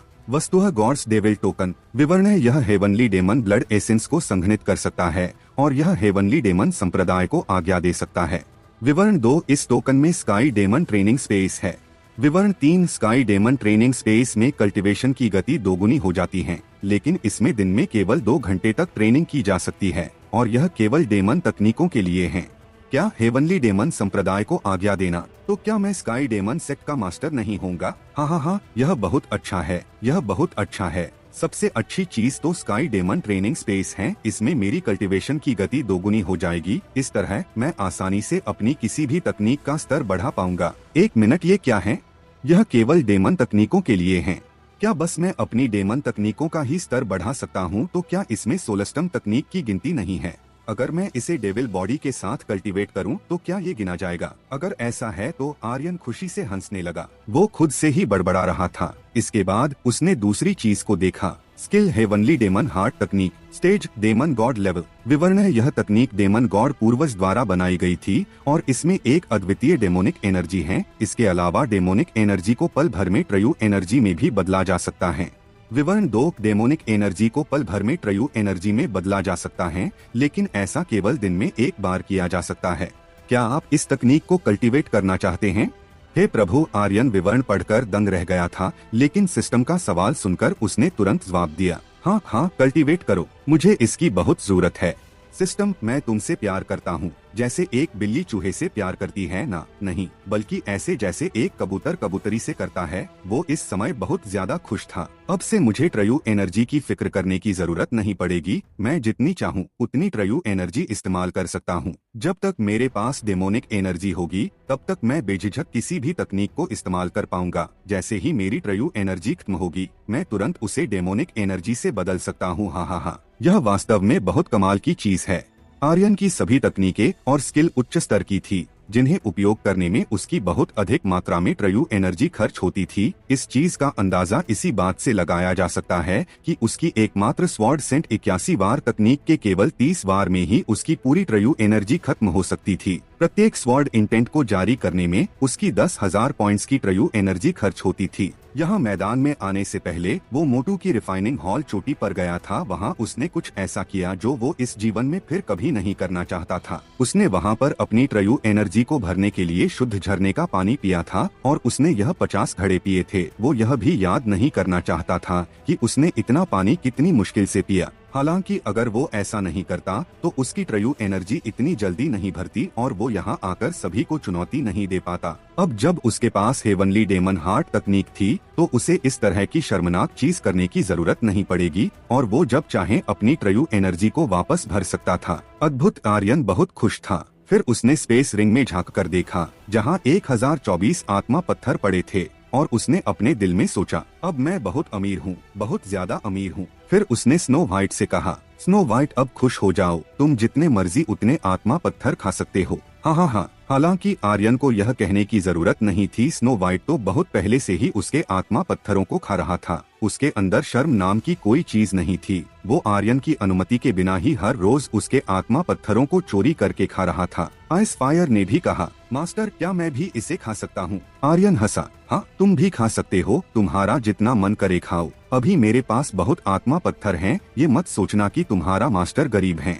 मैं बहुत अमीर हूँ तो तुम लोग बस अपनी शक्तियाँ बढ़ाने पर ध्यान दो। उसी समय पूर्वज रुद्रदेव ने भी कुछ बार खांसी ली और कहा, शिष्य तुम्हारा स्वामी अभी बहुत कमजोर है, मुझे मेरी ऊर्जा को फिर से भरने के लिए कुछ आत्मा पत्थर की जरूरत है। क्या तुम इस बुजुर्ग आदमी को भी कुछ दे सकते हो? वो ऐसे बोल रहा था जैसे वो मरने ही वाला हो। आर्यन ने कहा, आपको भी आत्मा पत्थर चाहिए? ये पूछते हुए उसे वो दिन याद आ गया जब पूर्वज रुद्रदेव ने उसकी सभी कीमती चीजों को निगल लिया था। उस दिन के बारे में सोचते हुए उसने डर के साथ कहा, आप भी खा सकते हैं, बस मेरी कीमती चीजों को मत खाना, मुझे आपसे डर लगता है।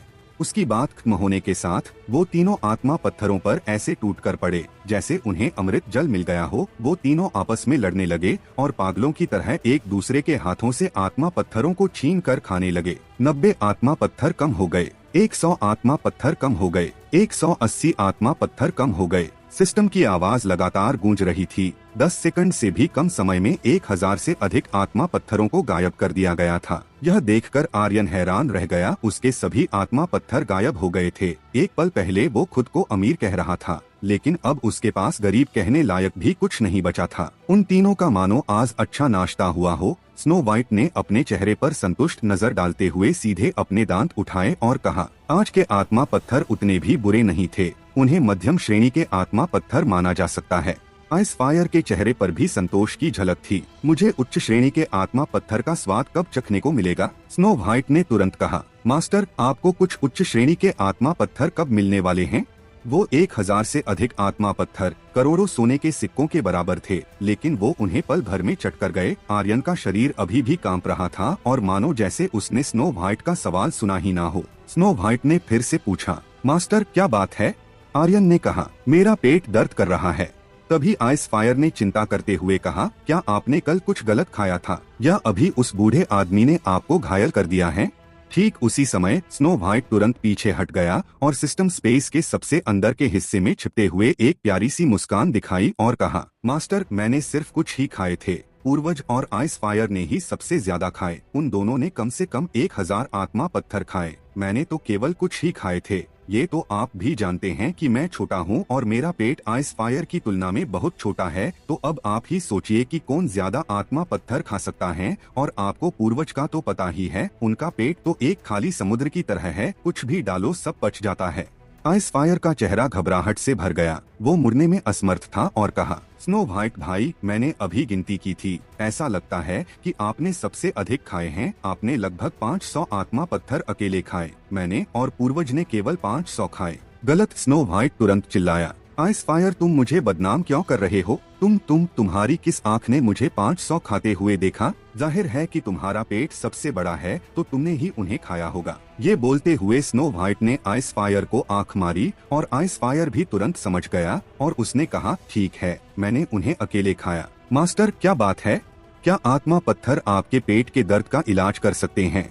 मैं आर्यन अवाक था और कुछ बोल नहीं सका। आइस फायर ने फिर पूछा, आपको क्या हो गया है?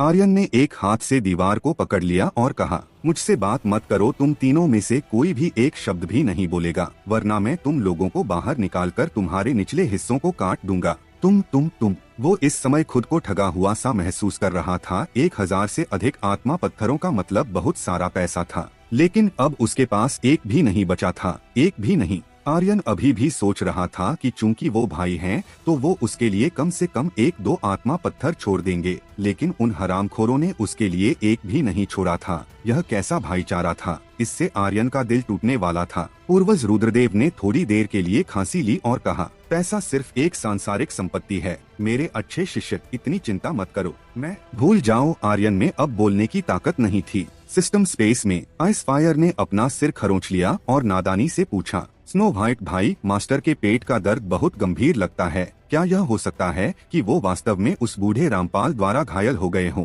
क्या हमें बाहर जाकर जेकाल संप्रदाय के शिष्यों के इस समूह को मार देना चाहिए? मास्टर वास्तव में दर्द में हैं। स्नो वाइट ने पूरी गंभीरता से कहा, शायद यह भी हो सकता है, मुझे लगता है कि ये संभव है। मास्टर की चोटें इस बार निश्चित रूप से हल्की नहीं हैं। अगर वो बाद में तुम्हें बुलाते हैं तो बिल्कुल भी मत कतराना और तुरंत बाहर निकल जाना। रुको! स्नो वाइट एक पल के लिए हिचकिचाया, फिर आगे कहा, अगर मास्टर ने मुझे भी बुलाया तो तुम ही बाहर जाना, मैं अभी कमजोर हूँ, तो तुम्हें ही मास्टर का कुछ बोझ साझा करना होगा। आइस फायर ने गंभीरता से सिर हिलाया और कहा, ठीक है मैं समझ गया। आर्यन का दिल टूटने वाला था। उसके लिए पहले ही एक पेटू कम नहीं था और अब 3 पेटू थे। उनमें से एक ने उसके स्पिरिचुअल हथियारों को खा लिया था, जबकि 2 ने उसके आत्मा पत्थरों को चट कर दिया था। इसलिए अब उसका मन निराशा से भर गया था। उसने आसमान की ओर देखने के लिए अपना सिर उठाया। उसका दिल इतना दर्द कर रहा था कि वो रोने ही वाला था। हालांकि वो जल्दी ही शांत हो गया और बोला, और कौन? उसकी नजरें सभी दर्शकों पर छा गईं। उसका व्यक्तित्व बहुत दबंग और घमंडी था। पूरे मैदान के क्षेत्र में दसियों हजार शिष्यों को एक अकेले उसके द्वारा कुचल दिया गया था। यह बहुत बहादुर था। सरस्वती ये पूछने से खुद को रोक नहीं पाई, आर्यन तुम किस तरह का स्वॉर्ड इंटेंट इस्तेमाल कर रहे हो? मीरा और मोटू ने आर्यन को एक खाली भाव के साथ देखा। थंडर ड्रैगन मंदिर के गुप्त क्षेत्र में उन्होंने आर्यन को कई अलग अलग तरह की तकनीकों का इस्तेमाल करते देखा था, लेकिन उन्होंने उसे स्वॉर्ड इंटेंट उपयोग करते हुए नहीं देखा। इसका एक ही मतलब हो सकता था कि उसे इसे पिछले कुछ दिनों में समझा हो। आर्यन थोड़ा मुस्कुराया और कहा, क्या तुम लोगों ने ये नहीं कहा कि मैं एक डेविल हूँ? तो यह जाहिर है कि मेरे पास डेविल संप्रदाय का स्वॉर्ड इंटेंट होगा, जो तुम लोगों के स्वॉर्ड इंटेंट से लाख गुना बेहतर और मजबूत है। क्या हुआ? क्या आप इसे सीखना चाहती हैं? आर्यन ने तिरस्कार से भरा चेहरा होने का नाटक किया और बेतहाशा हंसते हुए कहा, और कौन, और कौन? अचानक एक तलवार उड़कर आई। इसमें पृथ्वी को चकनाचूर करने वाली शक्ति थी। यह एक अत्यंत तेज स्वॉर्ड इंटेंट भी था। उसी समय एक उग्र गर्जना सुनाई दी, मेरे दादाजी की जान लौटा दो। आवाज और स्वॉर्ड इंटेंट को पहचानते हुए वहाँ मौजूद सभी शिष्य आपस में बातें करने लगे। ये तो कबीर भाई हैं। क्या अब कबीर उस लड़के से लड़ने वाला है? तुम्हें नहीं पता, तलवार के रास्ते की उसकी समझ एक अत्यंत उच्च क्षेत्र तक पहुँच गई है। आर्यन ने अपनी भौहें उठाईं और हंसते हुए कहा, ओह, तो सियान परिवार का इकलौता बचा इंसान भी यहाँ आ गया। चलो बढ़िया है। फिर आर्यन ने मुड़कर देखा और चिल्लाते हुए कहा, हातिम। मीरा तुरंत हैरान रह गई, यह बुरा है। मोटू ने पूछा, क्या बात है? मीरा ने कहा, हातिम, वो अब बहुत खतरनाक बन चुका है, जल्द ही कुछ बुरा होने वाला है। मोटू दंग रह गया, क्या वो भी मास्टर की तरह एक डेविल बन चुका है? हातिम ने नादानी से कहा, जी मास्टर। आर्यन ने एक तिरछी मुस्कान के साथ कहा, उसे मार डालो। शुरुआत में आर्यन खुद अपने हाथों से कबीर को मारना चाहता था, लेकिन फिर उसने सोचा कि हातिम को उन लोगों द्वारा बहुत सताया गया था और तड़पाया गया था। यही कारण था कि वो हातिम के हाथों उसको मरवाना चाहता था। आर्यन ने कबीर की स्वॉर्ड को चकमा दे दिया और एक तरफ हटकर कहा, तुम सही वक्त पर बाहर आए हो। कबीर की आंखें हत्या के इरादे से भर गईं। उसने आर्यन की ओर अपनी स्वॉर्ड से इशारा किया और कहा, कुत्ते, आज मैं तुम्हें जान से मार दूंगा और अपने दादाजी का बदला लूंगा। आर्यन हंसा, बस दादाजी का ही बदला लोगे क्या? तो तुम्हारे पिताजी, छोटे भाई और पूरे सियान परिवार का बदला कौन लेगा? उन सभी को मैंने कुत्ते की मौत मारा है। जानते हो क्यों? क्योंकि वो मरने के लायक थे। वो बिना कुछ छिपाए बोला। वो सभी के सामने ये साबित करना चाहता था कि अगर किसी ने उसे नाखुश करने की कोशिश की तो वो उनके पूरे खानदान को नाखुश कर देगा। कबीर अपने दादाजी के साथ कुछ समय पहले तो यही था, लेकिन उसके दादाजी किसी काम से वापस सियान परिवार में लौट गए थे।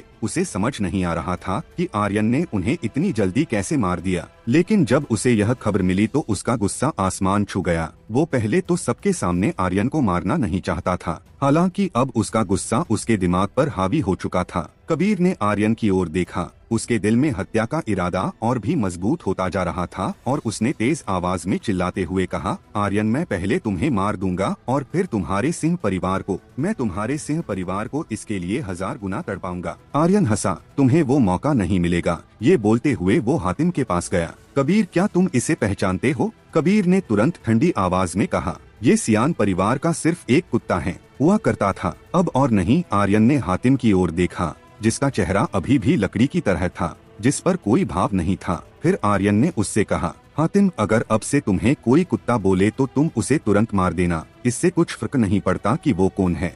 अब जाओ और उसे मार डालो। हातिम ने मूर्खता से सिर हिलाया। उसके बाद वो तुरंत कुछ कदम आगे बढ़कर कबीर के सामने चला गया और उसके चेहरे पर एक मुक्का मारा। ये देखकर कबीर का माथा ठनक उठा। तुम कुत्ते, तुम्हें सियान परिवार के सामने दुम हिलानी चाहिए। तुम्हारी हिम्मत कैसे हुई मेरे सामने खड़े होने की? इसके लिए मैं तुम्हें मौत की सजा दूंगा। इसी के साथ उसने अपना स्वॉर्ड इंटेंट छोड़ा और अपनी तलवार से हातिम पर वार किया, लेकिन हातिम ने उसे चकमा नहीं दिया और उसका सामना किया। स्विश, तलवार हातिम के बाएं हाथ में घुस गई, जिससे खून बह निकला। हालांकि हातिम ने पलकें भी नहीं झपकाई। वो तो अपनी जगह पर ऐसे खड़ा था मानो वो एक पत्थर का पुतला हो जिसे कोई दर्द महसूस नहीं होता। फिर उसने जोरदार तरीके से एक कदम आगे बढ़ाया, जिससे तलवार उसके हाथ में पूरी तरह से घुस गई थी। अब वो बिल्कुल कबीर के सामने आ गया था और उसने मुस्कुराते हुए कहा, मास्टर ने मुझसे कहा है कि जो भी मुझे कुत्ता या नौकर बोलेगा मैं उसे मार दूं। इसके बाद उसने कबीर को लगातार कई घूंसे मारे। जब यह कबीर के चेहरे से टकराए तो वो सीधे जमीन पर गिरा दिया, जिससे पूरी जमीन पर खून फैल गया। फिर भी हातिम नहीं रुका, क्योंकि आर्यन ने उसे कहा था कि उसे मार डालो, इसलिए स्वाभाविक रूप से वो तब तक नहीं रुकेगा जब तक कि वो मर नहीं जाता। उसके दिमाग में अपनी कोई भावना नहीं थी। उसके दिल और दिमाग में सिर्फ आर्यन और उसका आदेश था। जो शब्द आर्यन ने कहे उसके लिए वो आदेश से कम नहीं थे। आसपास के शिष्य एक बार फिर स्तब्ध रह गए। यह एक राक्षस कौन है? क्या ये कबीर सियान परिवार का सबसे मजबूत योद्धा नहीं है? वो इतना कमजोर कैसे हो सकता है? उसे एक ही घूंसे से जमीन पर गिरा दिया गया, यहाँ तक कि उसे जवाबी हमले करने का मौका भी नहीं मिला। अरे, क्या वो लड़का सियान परिवार का नौकर नहीं है? वो अचानक इतना मजबूत कैसे हो गया? मुझे लगता है ये दुनिया पागल हो रही है। Next chapter upload soon. For more update follow me on Instagram। safi_rana.x. If you read more interesting story, then please go my library and read Spirit World Super Businessman. आखिर क्या होने वाला है आर्यन की इस दिलचस्प कहानी का अगला पड़ाव जानने के लिए बने रहें हमारी कहानी स्पिरिट वर्ल्ड के साथ सिर्फ पॉकेट नॉवेल पर। शुरुआत में आर्यन खुद अपने हाथों से कबीर को मारना चाहता था, लेकिन फिर उसने सोचा कि हातिम को उन लोगों द्वारा बहुत सताया गया था और तड़पाया गया था। यही कारण था कि वो हातिम के हाथों उसको मरवाना चाहता था। आर्यन ने कबीर की स्वॉर्ड को चकमा दे दिया और एक तरफ हटकर कहा, तुम सही वक्त पर बाहर आए हो। कबीर की आंखें हत्या के इरादे से भर गईं। उसने आर्यन की ओर अपनी स्वॉर्ड से इशारा किया और कहा, कुत्ते, आज मैं तुम्हें जान से मार दूंगा और अपने दादाजी का बदला लूंगा। आर्यन हंसा, बस दादाजी का ही बदला लोगे क्या? तो तुम्हारे पिताजी, छोटे भाई और पूरे सियान परिवार का बदला कौन लेगा? उन सभी को मैंने कुत्ते की मौत मारा है। जानते हो क्यों? क्योंकि वो मरने के लायक थे। वो बिना कुछ छिपाए बोला। वो सभी के सामने ये साबित करना चाहता था कि अगर किसी ने उसे नाखुश करने की कोशिश की तो वो उनके पूरे खानदान को नाखुश कर देगा। कबीर अपने दादाजी के साथ कुछ समय पहले तो यही था, लेकिन उसके दादाजी किसी काम से वापस सियान परिवार में लौट गए थे। उसे समझ नहीं आ रहा था कि आर्यन ने उन्हें इतनी जल्दी कैसे मार दिया, लेकिन जब उसे यह खबर मिली तो उसका गुस्सा आसमान छू गया। वो पहले तो सबके सामने आर्यन को मारना नहीं चाहता था, हालांकि अब उसका गुस्सा उसके दिमाग पर हावी हो चुका था। कबीर ने आर्यन की ओर देखा। उसके दिल में हत्या का इरादा और भी मजबूत होता जा रहा था और उसने तेज आवाज में चिल्लाते हुए कहा, आर्यन, मैं पहले तुम्हें मार दूंगा और फिर तुम्हारे सिंह परिवार को। मैं तुम्हारे सिंह परिवार को इसके लिए 1000 गुना तड़पाऊंगा। आर्यन हंसा, तुम्हें वो मौका नहीं मिलेगा। ये बोलते हुए वो हातिम के पास गया। कबीर, क्या तुम इसे पहचानते हो? कबीर ने तुरंत ठंडी आवाज में कहा, ये सियान परिवार का सिर्फ एक कुत्ता है। तो व्यूवर्स, आपको को क्या लगता है क्या होगा इस नॉवल में आगे? ये जानने के लिए सुनते रहिए स्पिरिट वर्ल्ड के अगले चैप्टर्स सिर्फ और सिर्फ हमारे चैनल रोज वर्स पर। और हाँ, अगर चैप्टर पसंद आया हो तो लाइक और कमेंट जरूर कर देना। इससे मुझे भी अगले चैप्टर्स को अपलोड करने में मजा आता है। धन्यवाद।